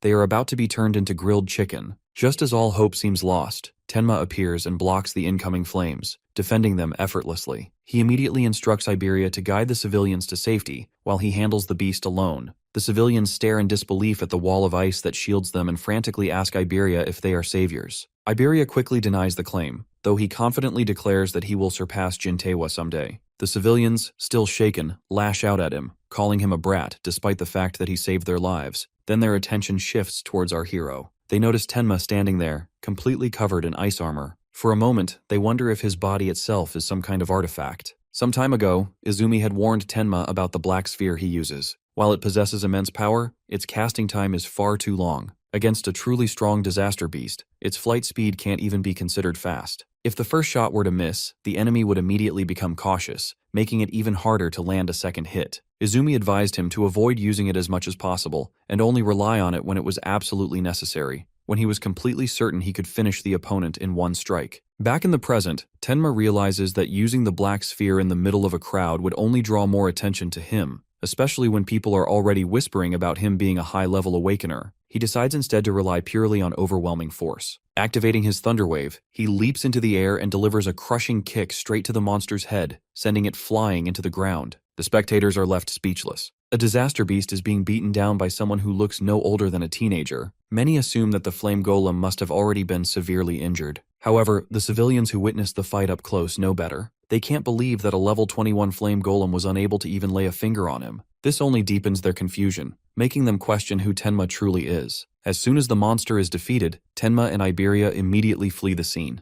The remaining heroes are left standing in stunned silence, unable to process the overwhelming show of power they just witnessed. While running alongside his partner, Tenma reflects on the fight. The fact that an instant kill was impossible against a disaster beast of that level doesn't bode well for what lies ahead. If monsters like this are only the beginning, then what awaits them will be far worse. One thing is clear to him now: he must find a way to raise his power, no matter the cost. Iberia is amazed by his friend's speed. However, our hero thinks that his speed is useless without power. Iberia realizes the truth to it and tells him that there's a way to raise the attack power. So, he tells Tenma that his father's warehouse is filled with artifacts, and there has to be one that could boost attack power. and since he's strong and a student of Izumi, his dad will definitely give him one. Iberia starts drooling, imagining his friend covered in artifacts, and hurries him to get to his house to get something from his dad. Our hero thought he was holding back his speed, but seeing his friend panting so much even with his agility makes him realize that he's struggling to keep up. So, our hero grabs his friends so that he doesn't get too tired to fight the disaster beast and makes a run for it. Iberia screams in panic for going too fast,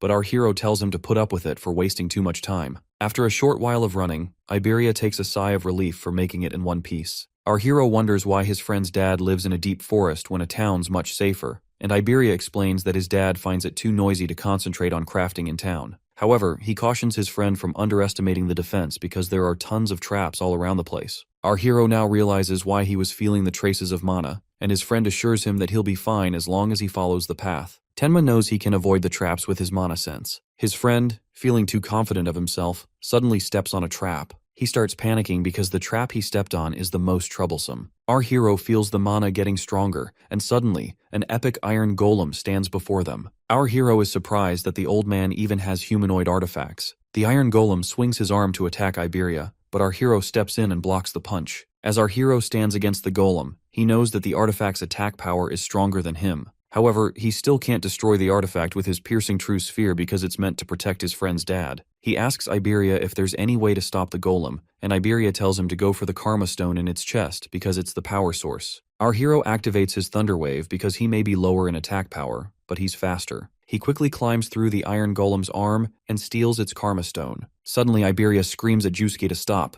Our hero is surprised as he turns around and finds a man taking a swing at him. Jusuke clarifies that he thought they were bandits, and our hero wonders how he sneaked in without any mana waves. Even more, he's surprised to see the sword disappear. Iberia introduces his friend to Jusuke and tries to give him more details, but our hero hurries to get to the topic. Jusuke tells them that the old man is in the back but warns them to be careful because he's in a bad mood. Iberia excitedly tells his dad that he passed the qualifiers and he cleared Nightmare class, placing 4th in the region. He asks his dad to fulfill his promise and give him an artifact of his choice, but instead of an artifact, Iberia gets a slap to the face. His dad asks him to return the dragon gear he stole. Iberia tries to protest that he just borrowed the artifact, but his dad scolds him for being too reckless because wearing the dragon gear for too long has irreversible consequences. Iberia walks out angry, and the old man turns to our hero, recognizing him as Izumi's student. Our hero introduces himself and explains to the old man that he was sent to protect him because of the prophecy about a massive disaster beast attack. The old man knows Izumi has high standards and rarely takes in disciples, which makes him wonder why he would choose someone so ordinary looking like our hero. Suddenly, the old man's eyes open wide in shock as he realizes that the kid in front of him may have his level fixed. The old man thinks that our hero is faking his stats with some kind of artifact, but Tenma tells him that he isn't. The old man now realizes why Izumi requested the artifact. He tells the kid that his teacher is good at understanding his profits and losses and always demands some return. However, our hero didn't hear anything about a return and was only asked to guard the old man. Aiden tells our hero that he received a contact asking for a certain artifact in exchange for letting Izumi's disciple protect him. Our hero doesn't mind protecting the old man even without getting an artifact, but the old man doesn't mind giving him one. However,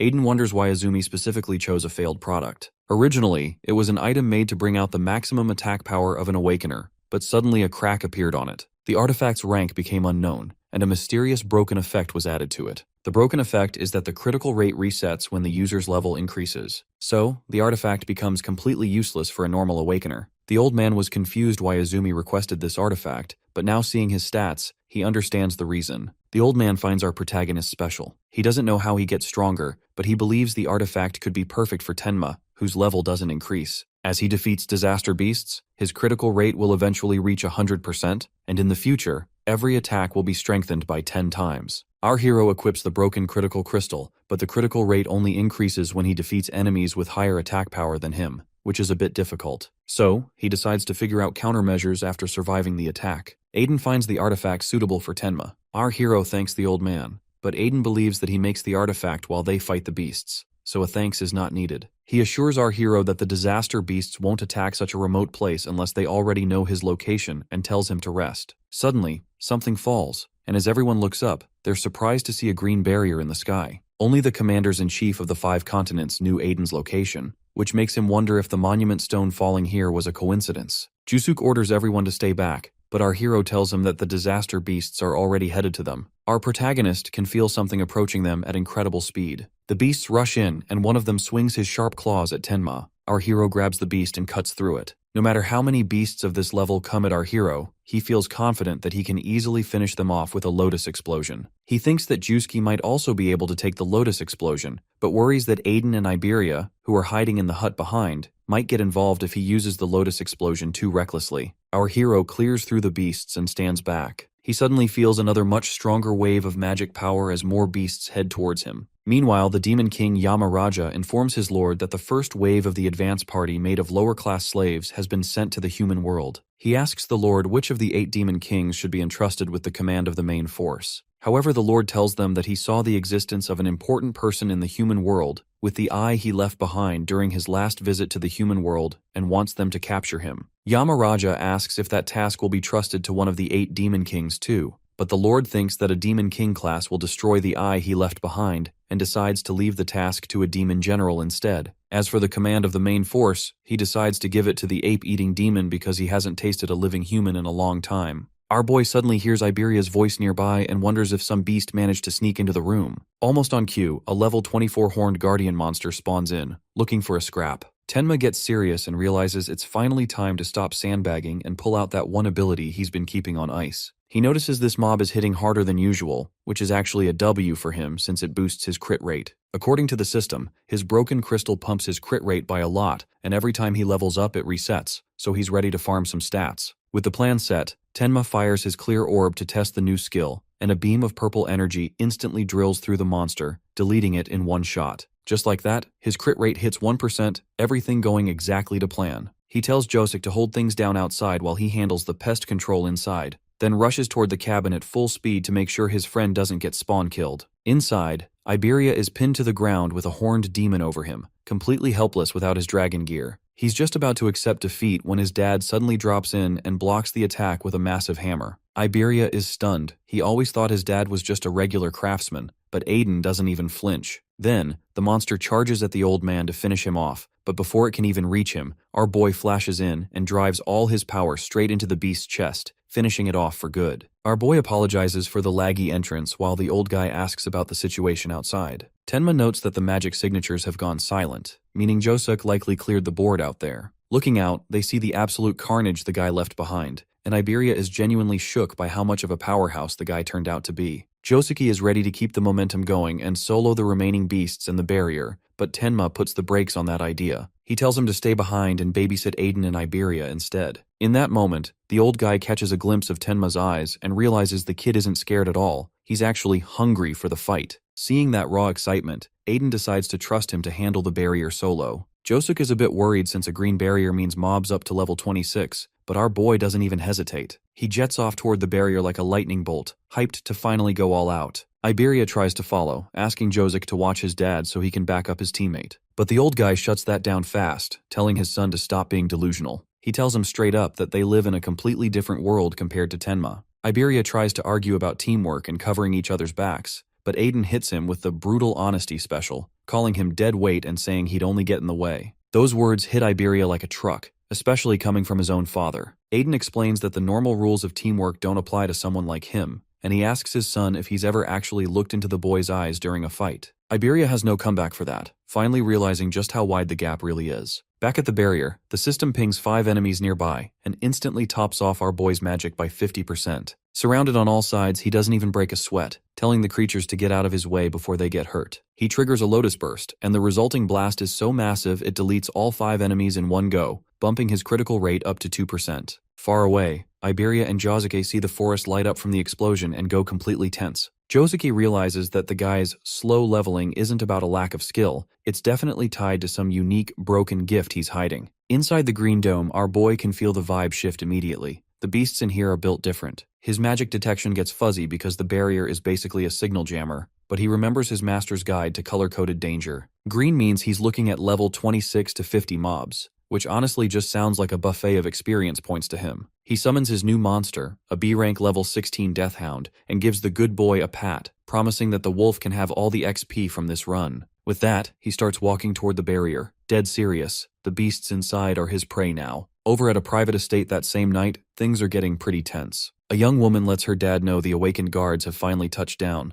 including a guy named Chirijima K, who's a level 63 first-grade savior rocking some heavy armor. Even though the perimeter is supposedly secure, the daughter is low-key panicking because she can't get a hold of Heighten, a special-grade savior who ghosted her call 6 hours ago. She says he might have run into trouble with monsters on the way, but her dad brushes it off like the local monsters are just a minor inconvenience. With this, he insists they need Heighten, saying only a special grade can handle the monsters coming from the north. The armored warrior Chiri isn't feeling the hype for the special grade elites though. He starts acting a bit extra, claiming the gap between first grade and special grade is basically a myth, and that he can handle any beast that shows up. The old man shuts that down fast, calling him delusional, and that overconfidence usually comes from never facing a real final boss monster. The trash talk gets cut short when a monolith drops from the sky and disaster beasts start flooding in. Even with Heighten still missing in action, Chiri steps up with some massive main character vibes, declaring he's going to solo the whole wave just to prove first graders are actually cracked. Back at the Green Barrier, our boy and his wolf find themselves in a creepy mirror version of the forest. A green beam shoots up, and he realizes the barrier is its own separate dimension, since his magic detection is only picking up signals from the inside. The system pings 5 enemies, instantly topping off his magic, so he gives his wolf a good boy pat and tells him to play goalie at the entrance. With this, he sparks up his electric powers, ready to clear the room. Just then, 2 massive units charge him, but he's too fast, dodging the first and body slamming the second with his black wall. He finishes the combo with an electric blast that sends the rest of the mobs flying. When a much bigger, elite monster tries to step up, our boy doesn't even let it finish its intro. He fires his clear orbs straight through its face, bumping his critical rate to 3%. Dropping the monster, he checks out the green monolith, wondering if he can just one-tap it to collapse the barrier, but the system pings 1 more enemy. He locks back in, knowing there's still one last boss lurking in the shadows. Without warning, several black spikes erupt from the ground, nearly skewering Tenma. He dodges just in time, realizing that if his magical detection hadn't picked up that split-second ripple, he'd be a literal kebab right now. He looks toward the monolith and spots the source of the attack lurking behind it, immediately clocking that this beast is a different breed compared to the fodder he's been clearing. This isn't just a mindless monster, it's something much more dangerous. From the outside, the massive green barrier looks like a giant dome swallowing a huge chunk of the forest. Iberia is standing there looking pretty bruised and stressed, worried he's just dead weight for his friend. Josuke tries to give him a reality check, explaining that green barriers are a whole different beast compared to the mindless gray ones. While gray barrier monsters just smash stuff, green barriers can spawn intelligent generals, like a level 34 four-horned beast. Josuke tells him he's not a burden because he's weak, but because Tenma is just built different, and currently playing on a level most people can't even touch. Inside the dome, our boy is actually hyped to finally find one of the rumored intelligent monsters. The creature is straight up trash-talking him, asking if he's muttering prayers and calling him a coward for being level 0. It thinks he's trembling from fear, but Tenma just flashes a sinister grin and tells the monster he's actually just vibrating with excitement. With that, our boy starts engulfing himself in pure power and asks the beast if it can feel pain. This absolutely triggers the monster, which screams that a mere human could never hurt it. It lunges forward, swinging its bladed limbs with enough force to delete anything in its path. Our boy sparks up his electricity and meets the charge head-on, launching a slashing counter that cuts through the air. He thinks he's winning, but then he notices something sus. The monster's magic is actually climbing mid-fight, and his reflexes are getting even faster. The problem is that our boy's raw attack power is still a bit low, and his strikes are barely leaving a scratch on the creature's thick hide. The monster is low-key, impressed by the agility, but dismisses him anyway, calling him an insect and claiming 100 weak hits wouldn't even tickle. Our boy keeps his cool, using his insane speed to weave through the bladed attacks and even using the monster's own appendages to parry the incoming blows. As the pressure builds, he stays perfectly defensive and dares the beast to actually land a hit if it thinks it's really about that life. The beast eventually catches on that our boy is burning through electricity purely to redline his speed, and it starts wondering just how much magic he has left in the tank. During the high-speed trade, our boy realizes the creature's antennas are actually part of its main body, which explains why his mimesis skill was acting sus and not triggering on them. He stays focused on the grind, dodging attacks while keeping a mental tally of every hit he lands. The monster thinks the effort is pointless, but with his magic hitting the red zone, Tenma decides it's time to stop playing it safe and go for the all-in play. He ramps up the frequency of his strikes, knowing that all he needs is one lucky critical hit to end the fight. Every tiny scratch he lands builds up the system's hidden meter while the monster just scoffs, thinking its bladed armor is invincible. In his rush to stack the hits, Tenma gets a bit too aggressive and eats a heavy counter with a tentacle going through his body. The monster mocks him, asking where all that big talk about pain went, though it secretly gives him props for having a defense stat high enough to actually survive the hit. Just when things look dicey, a red aura explodes around our boy, the signal from the crystal that his pity timer is up. His next move is guaranteed to be a crit. Putting every ounce of power he has left into one move, he drives a massive punch straight into the monster's chest. The impact is absolutely nuclear.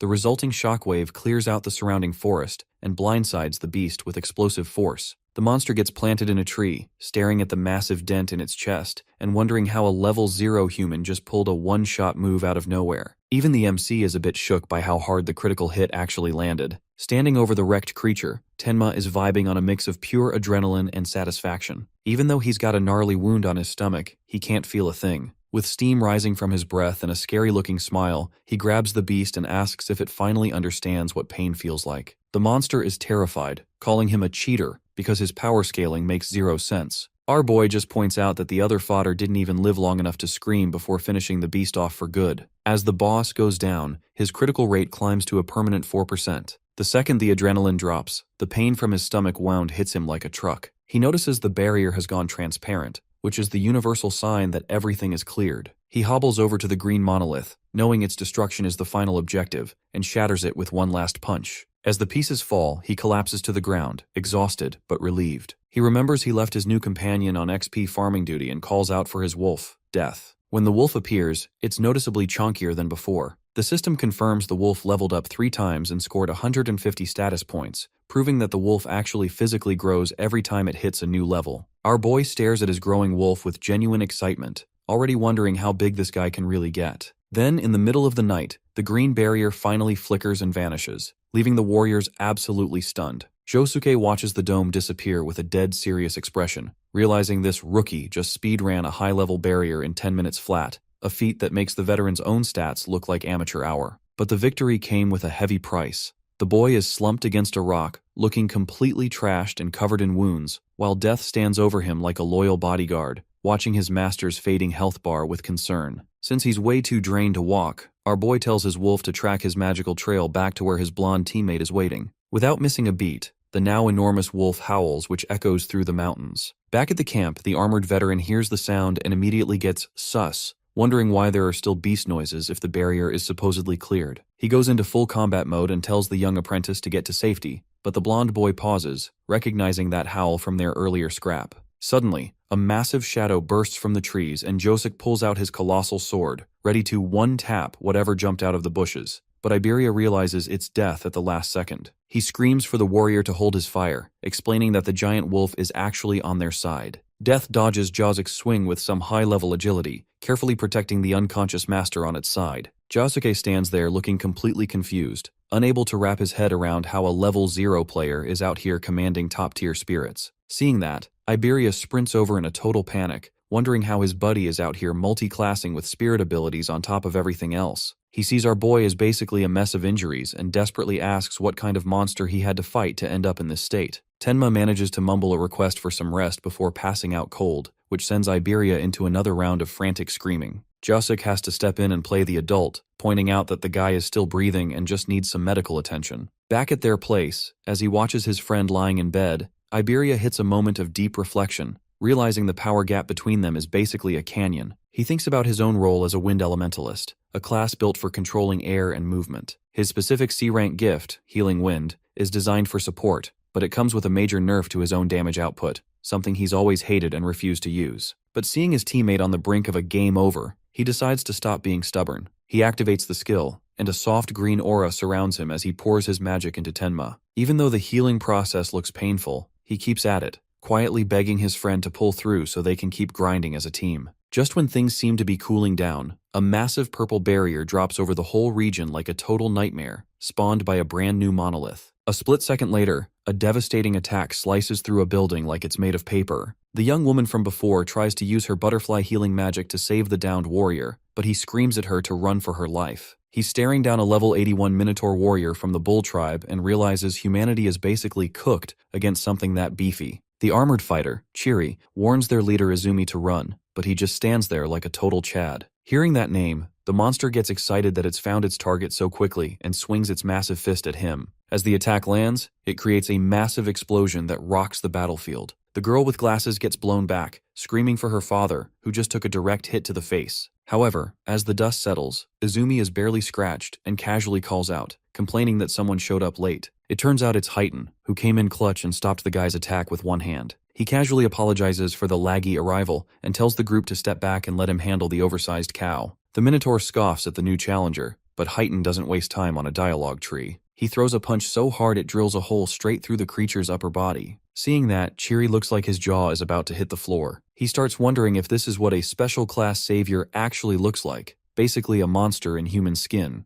The young woman starts celebrating, but Heighten shuts it down, warning her that the real boss fight is just starting as the barrier shifts from purple to a blood-red hue. Tucked away in the shadows of the barrier, a red-flamed demon is watching the chaos with a wicked grin. This guy is a level 37 king, and he's hyped to see how his lord is going to torment the humans next. He's not alone though. A level 49 white ogre is lurking behind him ready to scrap. The demon general among them tells the ogre to keep it chill, reminding him that their mission is a surgical strike to capture a specific target, not just a random griefing session. The level 87 demon general breaks down the master plan, explaining that they use the purple and red barriers as a massive distraction to keep the heavy-hitting humans busy. The flame demon looks a bit confused and asks why they were sent with Lord Saru. The general explains that if all three of them stay together inside a barrier, it would glow purple and stand out too much. According to him, the red barrier that Lord Saru creates will attract strong humans nearby, allowing them to carry out Lord Linga's mission without interference. As they're talking, the monstrous beast, Lord Saru, roars from inside the red barrier. According to them, while the world ranker types are distracted by the red barrier, the demon group is planning to slip away with their prize. He reveals that Lord Linga is guiding them with a demonic eye already planted in the human world, giving them a live 4K feed of their objective, which is Tenma. Our MC jolts awake like he just took a massive shock, drenched in cold sweat with one eye glowing a demonic red. Still stuck in bed, he can't shake the heavy vibes from the nightmare he just had about his late mother. In the dream,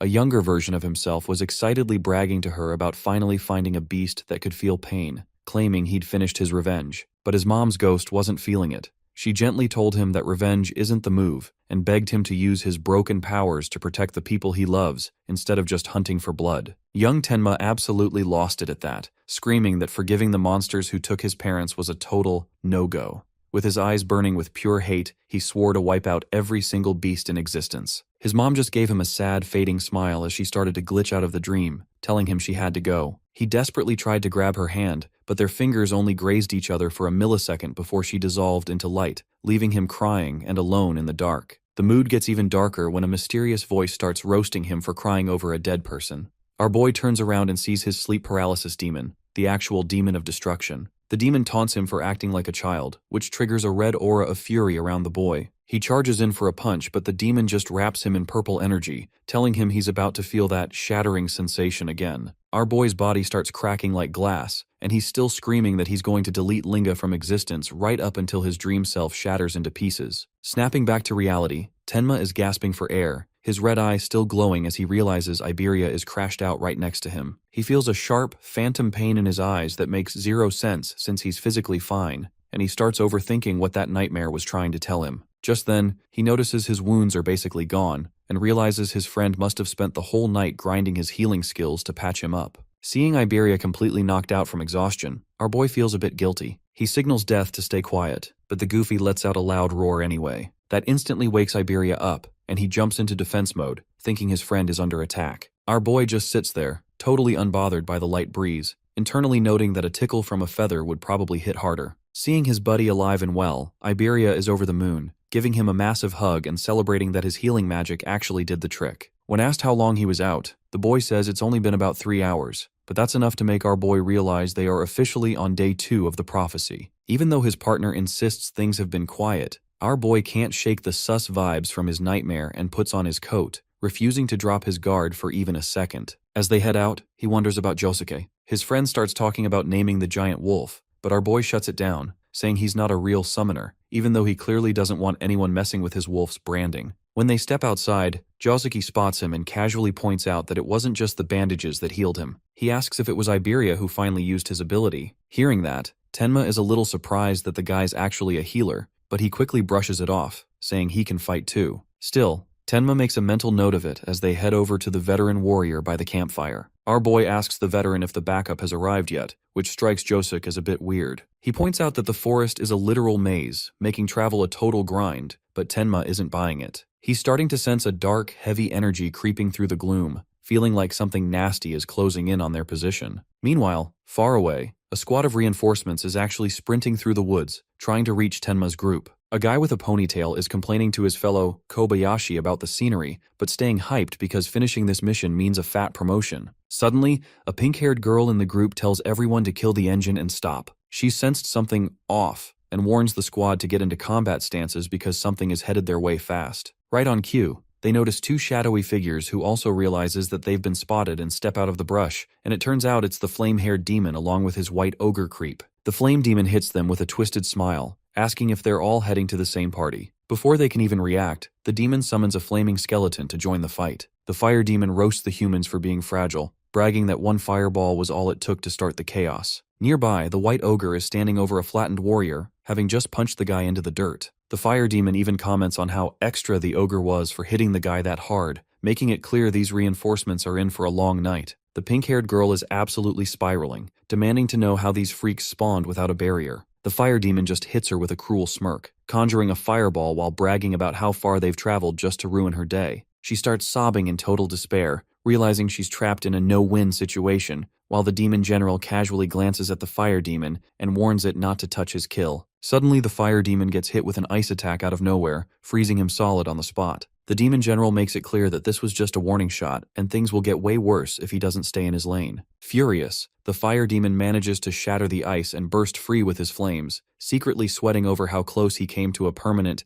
game over. Meanwhile, the girl is just standing there in shock, watching these two powerhouses flex on each other. She wonders if they're actually going to let her walk away, but the fire demon isn't convinced she's worth the mercy. The demon general, however, just wants to test out a fresh gift from its lord. Dark energy tendrils erupt and snag the girl, making her scream as the dark magic completely overwrites her system. When the smoke clears, she's standing perfectly still, her face hidden in shadow, and her vibe completely changed. While his partner thinks she's dead, the demon general reveals that she hasn't been deleted, she's been converted into a demon. Her eyes start glowing red, a mark appears on her forehead, and the general confirms she's now a loyal puppet for their side of the war. The girl drops to one knee and asks for her new objective. The demon general tells her to go undercover in human society and play the victim, claiming her squad was wiped out, and she's the sole survivor. She's told to wait for the arrival of their big boss, Linga, and with the mission locked in, she disappears into the dark forest to start her infiltration. The demon general still doesn't get why they're recruiting low-level humans, but the general explains that they've already converted thousands, including some of the top-tier awakened fighters. The plan is to use these sleeper agents as high-value pieces once their lord officially takes over the world. The leader shuts down the chatter and tells everyone to move out, reminding them that this mission is the highest priority on their list. Fast forward to the second day of the prophecy, and a massive iron golem is standing guard over a totally silent village. Looking at it, Josuke notes that the golem's tank stats definitely make up for their small party size as they prep for the next raid, saying that he asks where Tenma is, and Iberia lets him know that the dark-haired guy is currently busy at the workshop. Inside the workshop, Tenma is geeking out with Iberia's dad over a crystal that went off during his last scrap. He explains that despite having a tiny 3% critical hit chance, it jumped to 4% after he dropped that forest beast. The old craftsman is seriously impressed, noting that landing a crit with such trash RNG is basically a miracle. But our boy admits it wasn't just about the extra DPS. He felt like he entered a flow state, where he could see everything coming and felt completely untouchable. The blacksmith thinks it over, wondering if it's a hidden perk of the boy's gear, that legendary Ultra Instinct feeling where everything slows down, and the chaos of the battle just feels like a walk in the park. Tenma nods, confirming that's exactly how it felt while he was dancing around those monsters in the middle of all that danger. The dad is visibly shook and explains that he actually tapped into the legendary flow state during live combat. He describes it as that ultra-rare phenomenon where someone gets so deeply absorbed in what they're doing that the rest of the world just stops existing. Since the boy looks a bit lost with the jargon, the blacksmith breaks it down into simpler terms. It's like a painter who forgets to eat because they're locked into a masterpiece, or an athlete whose body just moves on autopilot with zero mistakes. When an awakened person hits this zone, their senses get cracked and every single attribute and skill effect gets a massive 120% buff, making them way more dangerous than usual. Tenma is completely stunned because his master never even mentioned this was a thing. The old man points out that it takes a laser-focused mind and a huge amount of luck to pull it off, which is why it's usually the line in the sand between actual geniuses and everyone else. Most people never even see it, and the craftsman admits it took him 2 years of awakening just to find that zone once. The fact that the boy pulled it off in just 1 month is basically a speedrun record that shouldn't be possible. Suddenly, Tenma's focus shifts as he picks up on 3 dark, powerful signatures closing in at high speed. At first, they think it might be the guards, but the energy feels way too toxic, more like disaster beasts. The boy decides to check the perimeter immediately, sprinting out of the workshop and throwing the door open with a dead serious look, ready to scrap. His friends outside are confused by his sudden tension, but he warns them that he's sensing magical waves that mean more trouble is coming. Iberia tries to play it cool, pointing out there's no barrier and the iron golem is on watch, but the logic doesn't hold up for long. Without any warning, something hits the golem with insane speed. Iberia is left speechless as the massive metal giant is pierced straight through the chest, its heavy frame literally falling apart into scrap metal. Josuke is just as stunned because the golem got one-tapped before it could even register the threat. That's when 3 high-level demons, the demon general and his team, reveal themselves. The system confirms it's still day 2 of the prophecy as a heavy, unsettling aura starts suffocating the area. Our boy locks onto them and realizes these guys are on a completely different level than anything they fought in the barrier. The leader's magical waves are the most oppressive thing he's ever felt in his life. The demon leader announces that it's going to personally handle the capture of the target, while its 2 subordinates handle the trash disposal. He gives them one strict rule: do not damage the demonic eye under any circumstances. The monsters acknowledge the order, and the human squad is shaken to realize these creatures can actually talk back. Josuke, however, doesn't waste time as he steps to the front, swearing nobody is getting past him, and charges the shadow leader with his sword raised. However, as he charges in, he is struggling just to track the demon's movement, realizing the enemy is moving at a speed that's basically glitched, but he and Iberia are committed to keeping the monsters away from their friend at any cost. The shadow demon immediately throws up an ice barrier that shuts down Josuke's charge like a brick wall. The man slams into the solid ice, realizing he's totally cut off, and even his best sword swings can't put a dent in the magic. Right as he's struggling, the white ogre spawns behind him and lets a punch fly. The warrior spins to block, but the raw power behind the hit is absolutely cracked, sending him flying backward like a rag doll. Our boy screams for his teammate, but the fire demon tells him he's got 0 time to be worried about anyone else. With a toxic grin, the demon yeets a massive fireball straight at him. Seeing that, our boy tells Iberia to get back and drops his black wall to tank the hit. The explosion is massive, leaving Iberia in total shock, while Tenma's system starts a rank A copy ability to analyze the flame. The progress is only at 1% though, and with his arms scorched from the blast, Tenma realizes he definitely overestimated his barrier and should have just dodged.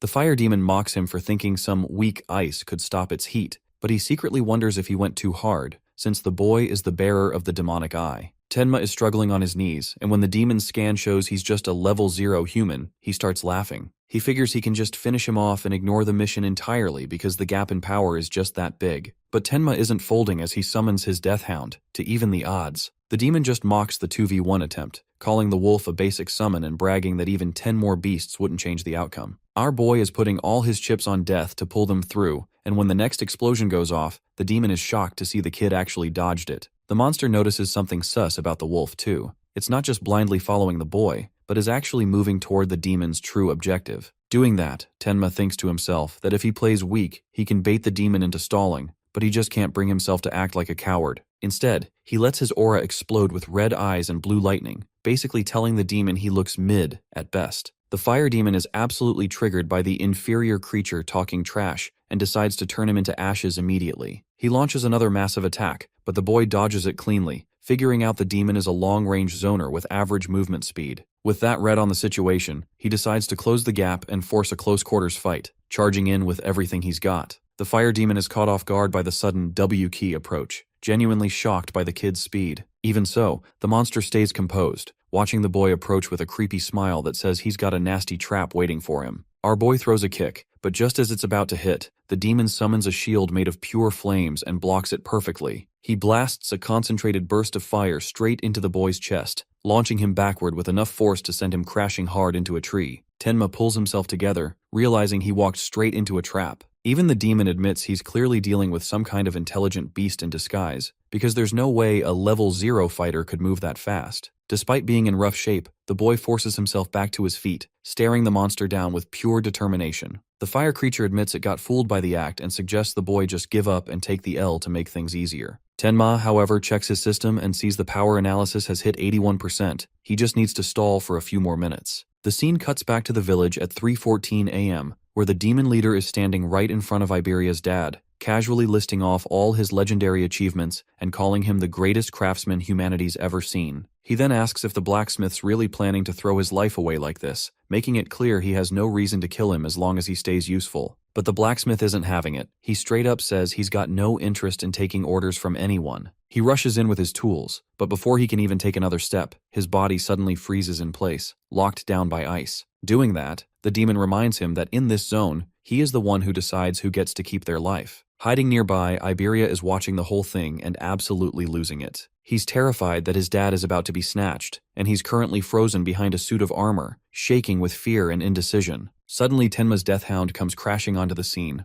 Iberia recognizes the beast immediately, and watches as it launches itself at the shadow demon in full beast mode. But the demon leader just stares the wolf down and, in the blink of an eye, freezes the hound solid. The demon snaps at its subordinates for letting the trash get through, while the blacksmith realizes backup has arrived, even if it's currently in pieces. Still hiding, Iberia is horrified to see that even a powerful summon like that couldn't even touch the enemy. He knows he's outclassed, and his first instinct is to call Tenma for help, but then his father's warning echoes in his head. He knows calling his friend would just put an already injured person into a meat grinder, and he's not willing to risk his friend's life like that. With a new look of determination, he decides that running away is for losers. He's going to save his dad himself, no matter what it takes. He remembers the dragon gear, a special piece of equipment his father crafted, and realizes that's his only real win condition. He sprints toward the workshop, convinced the item is hidden under his old man's bed, mentally begging his father to just hold on a little longer while he goes to get the cheat codes. Just then, the shadow leader catches on that someone was camping nearby but just bailed, calling the person a straight-up coward for leaving the blacksmith to fend for himself. Without missing a beat, the demon announces he's taking the old man to his final destination, while the old guy stays stuck in a block of ice, unable to do a single thing about it. Meanwhile, on the other side of the map, the flame demon is prepping a fatality move called the Red Flame Bullet to finish off Tenma. The boy is in a rough spot. His leg is scorched, so he drops his black wall to mask the injury and pops Thunderbreaker to squeeze out every drop of speed he has left. He's dodging explosions left and right, but the fire monster notices his movement is starting to lag. The demon starts trash-talking, asking how much longer a beat-up kid can actually run from an endgame attack that's guaranteed to hit. The stakes get even higher when the boy notices the demon is using both hands now, telegraphing a massive AoE attack. With a shout, the demon lets loose dozens of flaming projectiles that rain down like a literal firestorm,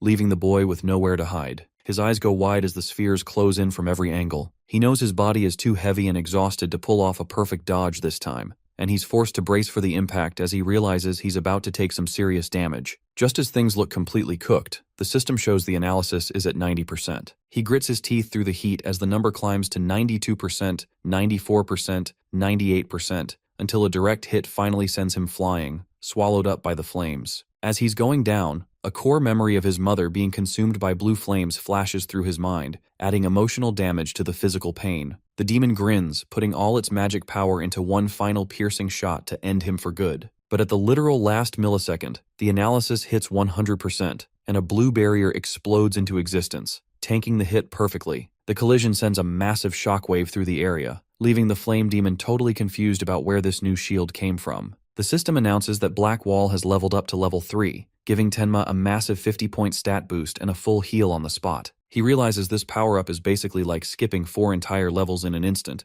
and he's definitely feeling the main character vibes now. The demon can't process how its flames aren't even leaving a scratch anymore, figuring the boy just popped a defensive skill. The Black Wall has evolved too, forming a massive protective ice lotus around him. The fire creature tries to regain its composure, prepping a new attack and telling itself the real fight is just starting. But then it stops dead in its tracks with his eyes wide with pure shock as he realizes the boy's body is back to 100% health, looking like he never even took a hit in the first place. Tenma locks eyes with the demon and lets him know that the original plan was to save someone named Aiden first, but those flames triggered some core trauma from his past, and because of that, he's decided to delete the demon right here and now. His eyes glow red with pure, unbridled rage as he swears to crush the monster into the dirt. Not far away, Josuke gets launched across the forest floor, landing hard after a brutal hit. He barely managed to parry with his karma tool, realizing that without those fast reflexes, he would have been sent straight back to the lobby. Even with the block, the force was enough to leave him struggling to stand,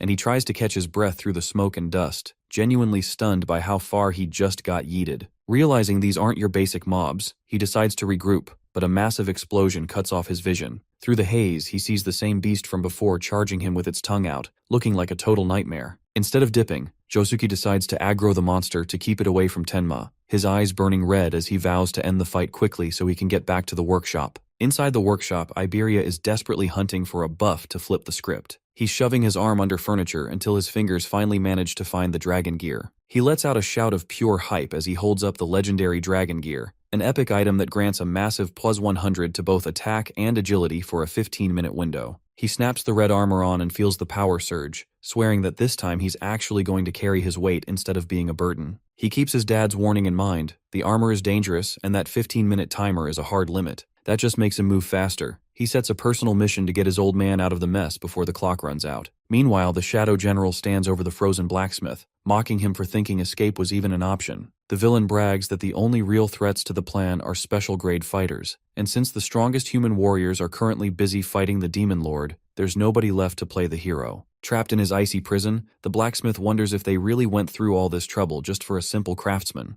The Shadow General tells him not to get a big head, explaining that he's just one small piece in a much larger global-scale plot. Right as the demon is feeling smug, it senses a presence. Someone is blitzing through the trees at high speed, heading straight for them. Out of nowhere, Iberia comes blasting through the trees, moving so fast it's almost a blur, and goes straight for the demon in a desperate attempt to free the blacksmith from the ice. The general notices and looks visibly annoyed, complaining that these humans just keep getting back up no matter how many times they're put down. Elsewhere on the battlefield, Tenma is standing tall on his ice lotus flower, looking like he just stepped out of a spa instead of a firestorm. The fire demon is having a total meltdown trying to figure out the logic here. He watched the boy get turned into a crispy snack, yet now there's not a single scratch on him. Refusing to accept that the boy just hit the respawn button on his health bar, the demon decides that no matter how many times he heals, the ending is staying the same. He unleashes a wild barrage of fireballs, raining them down in every direction to try and delete him for good. Tenma just pops his black wall again, letting the explosions throw heat and dust everywhere while the demon laughs, thinking it's finally making charcoal. But when the smoke clears, the guy just walks out totally unbothered,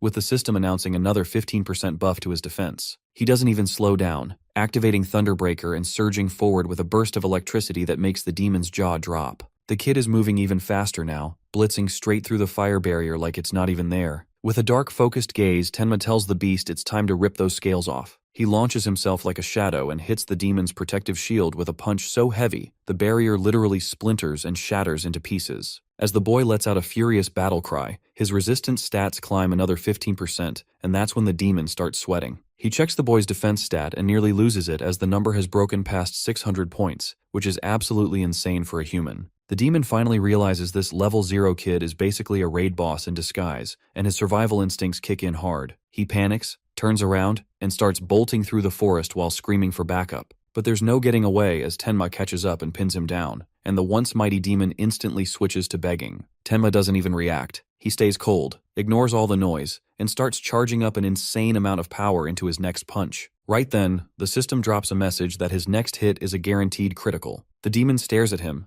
genuinely wondering if he's the real demon here, just as Tenma dashes forward with lightning crackling behind him. The punch lands, and it hits so hard the ground straight up shatters, blasting the entire area into a massive cloud of smoke. As the smoke finally clears, Tenma looks down at the absolute wreckage from above. It's over, but he's actually a little salty about it because he really wanted to make that demon suffer a bit longer before sending it to the Shadow Realm. Suddenly, something clicks in his brain, and he realizes he's slipped back into that legendary flow state right after landing the crit. He starts wondering if there's some secret meta link between his critical hits and this insane level of focus he keeps tapping into. Checking his system, he sees his total stats have officially crossed the 2,000 mark, which is a massive milestone that basically puts him in a different league. Just then, the defeated demon's soul shatters into 2 glowing green karma forms and zips through the trees at high speed. Our boy watches it go, noticing that one energy is heading towards Josuke and the other is going straight toward the workshop. Our boy's a little confused, thinking they probably should have split up more since both Death and Aiden are there.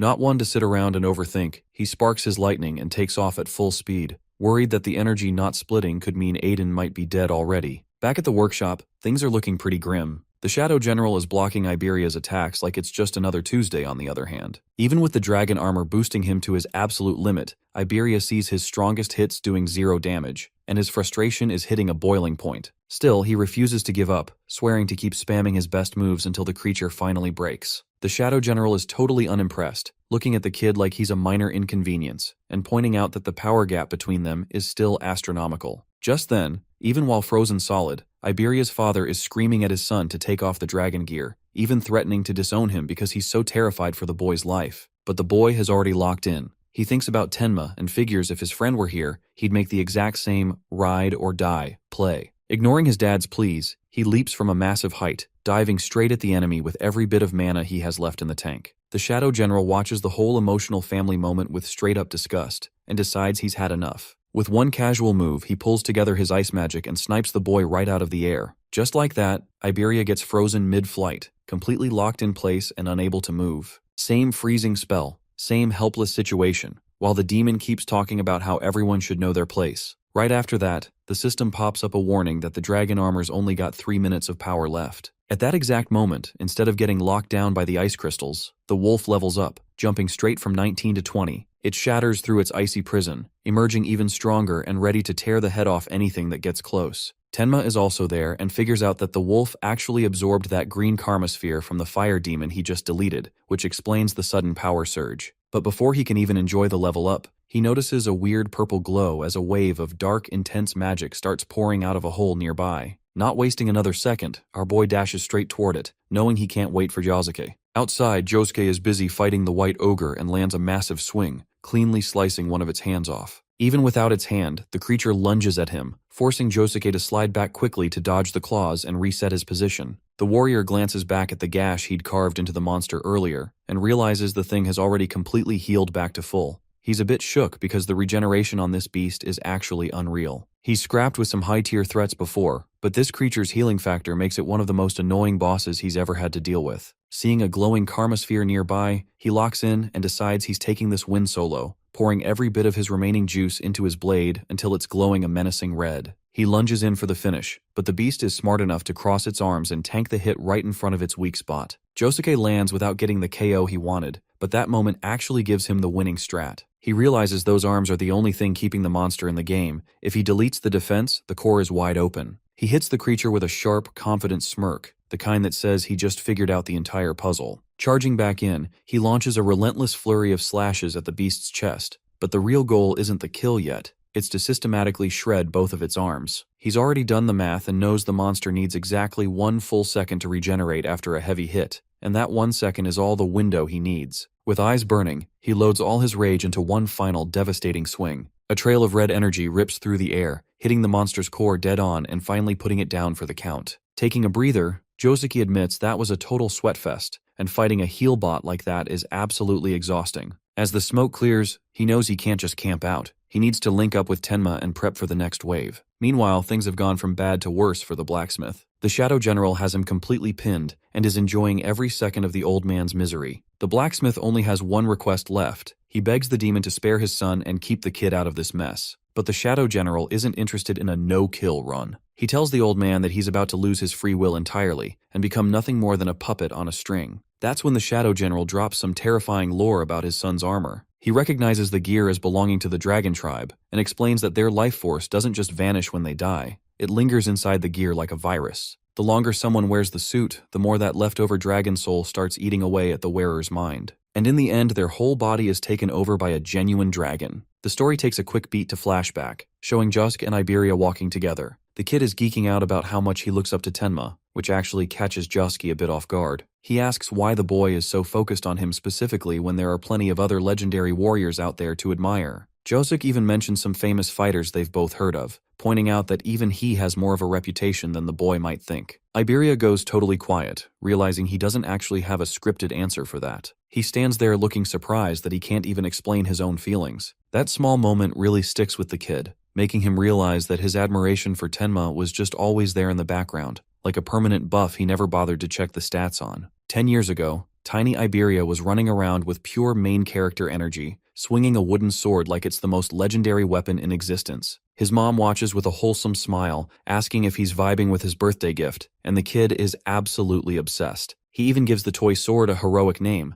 and announces to her that he's going to be a real-life hero, protecting everyone from monsters. He sprints off to show the neighborhood kids, while his dad watches from the sidelines, low-key wondering if the kid actually has any real friends to play with. The hype doesn't last long, though. The little boy runs up to a group of kids to show off his pride and joy, but the mood shifts into toxic lobby territory instantly. The other kids are clearly jealous, and one of them demands to see the sword up close. Little Iberia senses the bad vibes and grips his sword tight, but the bullies close in, making snarky comments about how his dad is a blacksmith and can just craft a new one, whenever. The boy wants to say no, but the fear is too real, and he completely freezes up. With a fake smile hiding some serious tears, he hands over the sword, and the bullies just laugh and run off with their stolen loot. Looking down from above, the little boy is just a lonely figure standing in the middle of a massive, empty yard with absolutely nothing. He's standing there biting his lip, totally tilted at himself for being too scared to stand his ground. He eventually heads back to the workshop where his dad is busy hammering away at some metal and his mom is resting. When his mom asks if he had a good time, he hits her with a total lie, saying everything was great just so she wouldn't worry. Of course, his mom can tell he's capping. She goes quiet, while his dad, who definitely knows what's up,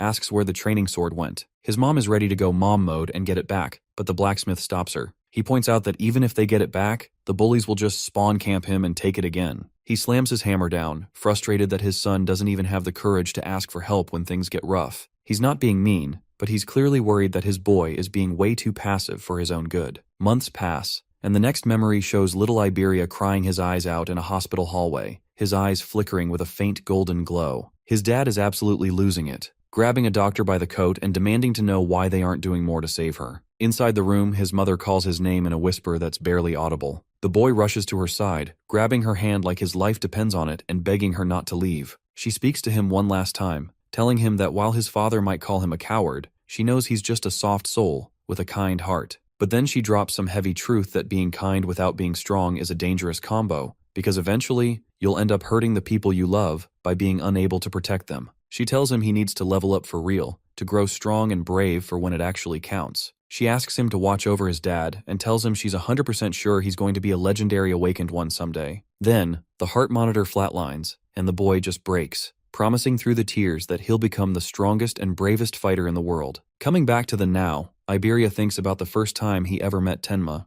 Honestly, the guy's power was so on another level that it was straight up terrifying, and the boy figured he'd just be some temporary ally passing through. But as they spent more time together, he realized Tenma was built different. He'd watched him solo hundreds of awakened ones and stand down disaster-class beasts without even blinking. Beneath that tough guy exterior, Tenma always had a way of helping people, quietly, and with a warmth that most people would never see coming. Eventually, Iberia finally says it out loud to Josuke that the only reason he's grinding to get stronger is to follow the path this man is walking. He looks at Josuke with pure determination, admitting Tenma is the exact kind of awakened one he's always dreamed of becoming. But then his confidence dips, and he admits he feels talentless and like a total coward, thinking he could never actually reach that tier. Even with blood on his face, he just smiles and says that being able to fight side by side with the guy is a big enough win for him. But then the transformation finally hits 100%. The dragon suit fully takes over, and Iberia turns into a full-on monstrous dragon. Before he can even react, he hears a familiar voice calling his name. He turns, and there's Tenma,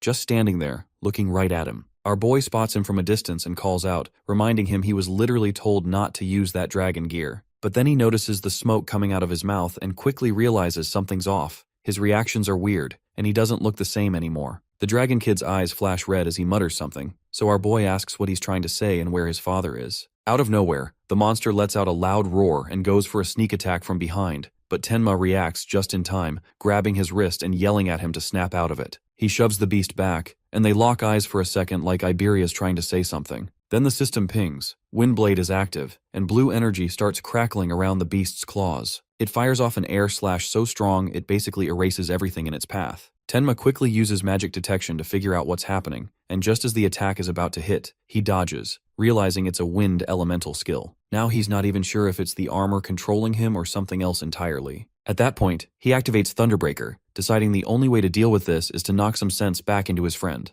The armored beast also charges at full force, and they both collide. Even while they're getting overwhelmed in the fight, Tenma can still sense his friend's aura buried under the corruption, and it throws him off. He can't understand why his own teammate is trying to kill him. Then he hears a faint voice from within the monster, almost like Iberia is begging to be put out of his misery. The realization hits him hard, but before he can react, the monster lets out a powerful roar and swings at him. Just as the attack is about to land, Josuke steps in and blocks the strike, saving him. With a strong shove, Josuke sends the beast flying back and takes control of the situation. He clearly states that this is the worst-case scenario. As they talk, the monster starts flashing around them in a fast circle. Josuke then reveals that the armor hasn't just made Iberia stronger, it has completely taken over his body. When Tenma suggests removing the armor, Josuke immediately shuts the idea down, saying it is fused with Iberia's body. Based on his experience, there may be no way to bring him back. Without hesitation, he says the only option left is to kill the creature. He tells Tenma to step away so he does not have to watch. But the boy refuses. He steps forward and stops Josuke, insisting that he will handle it himself. Instead, he asks Josuke to track Aiden and rescue anyone trapped by the ice beast. Then, he summons his death hound and prepares to fight. Josuke agrees, but warns him that if the creature escapes, it will only become more dangerous, so it has to end here. As Josuke leaves with the wolf, the boy blocks the beast's charge. The creature fights back with Windblade, slicing through everything in its path. As the battle continues, the boy notices something important, that his friend is still inside. He is holding back and not fully trying to kill him. Just then, the beast gathers all its energy and uses the 1,000 Windblades attack, sending multiple claw-like slashes toward Tenma, who stands there without moving a muscle. To Iberia's shock, the boy simply walks straight into the slashes. As they hit his body, blood splatters everywhere. Even in his monster form, Iberia is in tears, screaming as he watches this happen. Somewhere else in the Shadow Realm, the demon general is seen kneeling before Lord Linga, reporting that they've finally captured Aiden. The cost was heavy, losing both the fire demon and the white ogre, but Linga doesn't even blink at the losses as long as the target is secured. The general then drops some tea about Lord Saru, the massive beast who is currently struggling in his fight against Izumi's squad. Linga initially brushes it off, thinking Saru was just a distraction anyway, but he's actually shook when he finds out Saru is being held back by a single special-grade human. Linga demands a name, and the general reveals it's Heighten,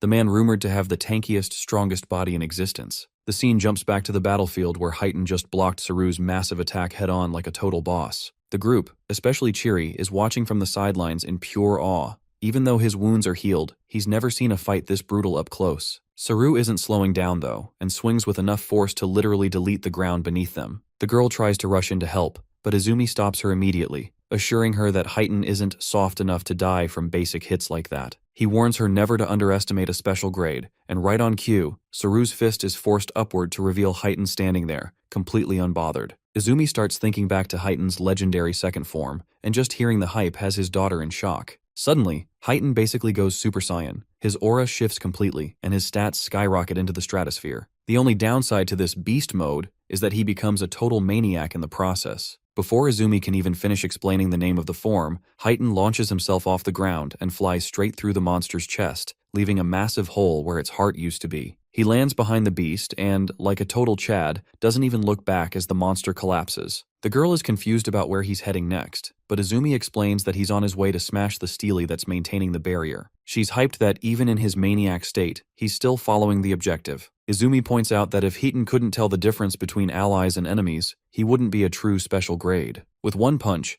Heighten completely wrecks the Steely, and as it shatters, his eyes return to normal. He looks around, totally confused about where he is, and sighs with regret when he realizes he slipped back into that other form again. As the barrier starts to fade away, the group gets hyped, but Izumi takes a second to call out his daughter. He reminds her that she was basically ready to throw her life away for Heighten earlier, noting that's definitely not her usual style. She gets a bit down after the call-out, but quickly changes the subject to Tenma's squad, hoping that the rest of the crew is holding things down on their end. Back on the other side of the battlefield, the monster that was Iberia is losing its mind, absolutely baffled as to why Tenma didn't even try to dodge that last attack. Tenma, however, took the hit on purpose as he feels like physical pain is the only thing that can numb his heart right now. He walks straight up to the beast and activates his clear orb, firing it directly into the creature's chest like a high-caliber bullet. The orb rips through the corruption, causing the dragon armor to shed and crumble away completely. It reveals Iberia, who is a bloody mess and crying his heart out, confessing that he only put on the suit because he didn't want to be a dead weight anymore. Tenma tells him he never once thought he was a burden,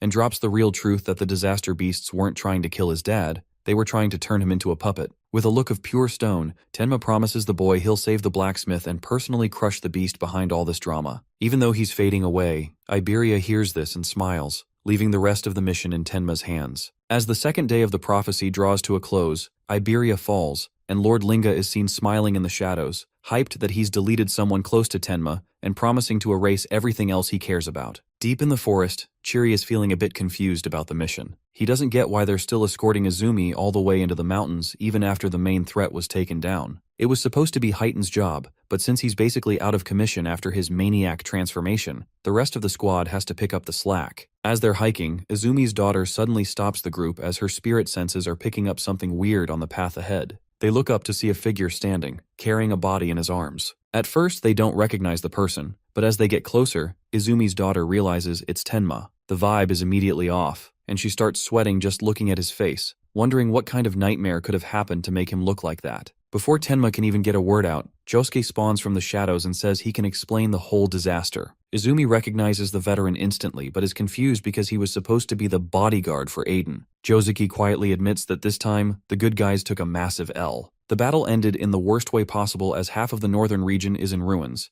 Aiden has been abducted by the demons, and his son is dead. Josuke explains that he tried to track the magical trail, but the enemy was playing 4D chess. The general left a bunch of clones everywhere to hide its tracks. Izumi asks about Tenma's condition, but his daughter notes that the boy is refusing any medical treatment. She can feel a rage radiating off him that's fiercer than anything she's ever sensed before. Later on, Tenma is seen sitting alone in a room, staring at an old childhood photo of Iberia with his family. He starts spiraling into memories of the first time they met and the whole journey they shared up until this point. It's a heavy moment, but he eventually snaps out of it and calls out his wolf. The system window pops up, showing that the loyal beast has officially hit level 20 and is rocking some seriously heavy status points now. The squad might be down, but Tenma is clearly prepping to go on a warpath. Standing up, Tenma is looking like he's ready to crash the whole server, promising to hunt down the disaster beast and absolutely demolish whoever did that to his friend. Just then, Izumi and the rest of the squad walk into the room, and you can practically feel the tension through the walls. Chiri, who's tagging along, realizes this guy is actually Izumi's second disciple and is rumored to be a total beast in combat. When Izumi sees him trying to head out, he asks where he's going,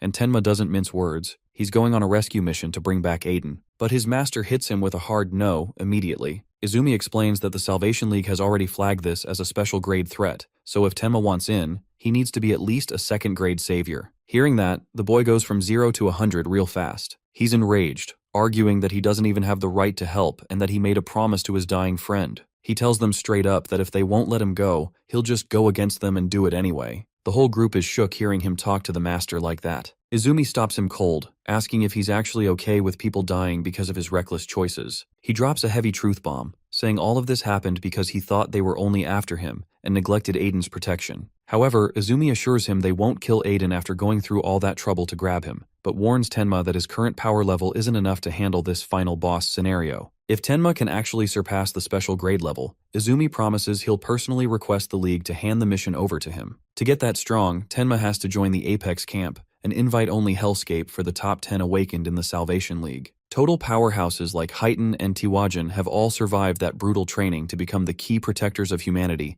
and the next session starts in just 3 days. The master explains that clearing this camp is the only way to rank up and become a special class. Tenma agrees to the terms, but first, the squad needs to deal with his injuries. Izumi's daughter steps up, using her butterfly spirit to start the healing process, and while she's working, Tenma asks her what the deal is with this Apex camp. He's worried she's judging his plan, but her reaction is actually pure concern. Even though her father said it was perfect for him, she reveals that the place is basically a graveyard for geniuses. People who have been top tier their whole lives go there and come out with their minds completely broken. The training is so fatal and brutal that accidents are just part of the daily routine. Our boy doesn't even blink though. He knows that fighting these low-level beasts won't help him evolve his mimicry skill. He needs to be fighting on the edge of life and death to truly level up. He gets close to her, reminding her that taking on high-level threats is just what an awakened one does, and notices her face is getting red from using all that healing mana. She gets awkward, blaming it on her body temperature rising from the skill, but he's already focused on the next move. He throws his coat on and heads for the door, telling her with a dead serious look that he's going to say goodbye to someone. Tenma heads straight to the forest where they've set up Iberia's grave. Josuke is already there paying his respects, and he takes a second to apologize to the boy for making him deliver the final blow to his own friend. Tenma assures him it's all fine and reveals his plan to join the Apex camp so he can eventually hunt down the disaster beast and end it himself. When he asks about Josuke's next move, the veteran gets a bit sentimental, explaining that his master gave him everything, his sword, his skills, and even his life, so he's going to go find him no matter what. Tenma stops him with a fist right in front of his face, promising that once he levels up, they'll go rescue Aiden together. Josuke gladly agrees, and the two share a solid fist bump to seal the deal. Watching from a distance, Izumi and his daughter are genuinely amazed at how quickly Tenma seems to have bounced back. Izumi points out that the boy hasn't actually healed. He's just buried all that negative energy deep down, so he can unleash it later when it counts. With that, Izumi departs for a major meeting with commanders from every continent, leaving Tenma in his daughter's care. She's feeling pretty proud of her new guardian role, but Tenma immediately calls her out, asking where they're heading next. She tries to keep it classified and mysterious, but eventually points the way to Nakasu, letting him know they're heading straight there to join the Apex camp. Our boy doesn't hesitate and happily follows her lead. Meanwhile, in a completely different spot, that red-haired guy, Reiji, is having straight-up nightmares about the time Tenma absolutely wrecked him. He wakes up screaming and covered in bandages like a total mummy. His mom tries to calm him down, asking if he's still dreaming about the person who hurt him, and he confirms it while swearing he'll get his revenge. His mother tells him to relax because his big brother is finally here to handle things. Right on cue, a massive powerhouse of a guy steps out of the shadows, asking if the person who hurt his brother was Tenma. Just hearing the name makes the younger brother spiral, screaming about how Tenma took first place in the preliminaries. The big brother just starts smiling like a total maniac. He knows Tenma is definitely going to show up at the Apex camp after a performance like that. He looks ready for a fight, promising to absolutely crush Tenma once they cross paths at the camp.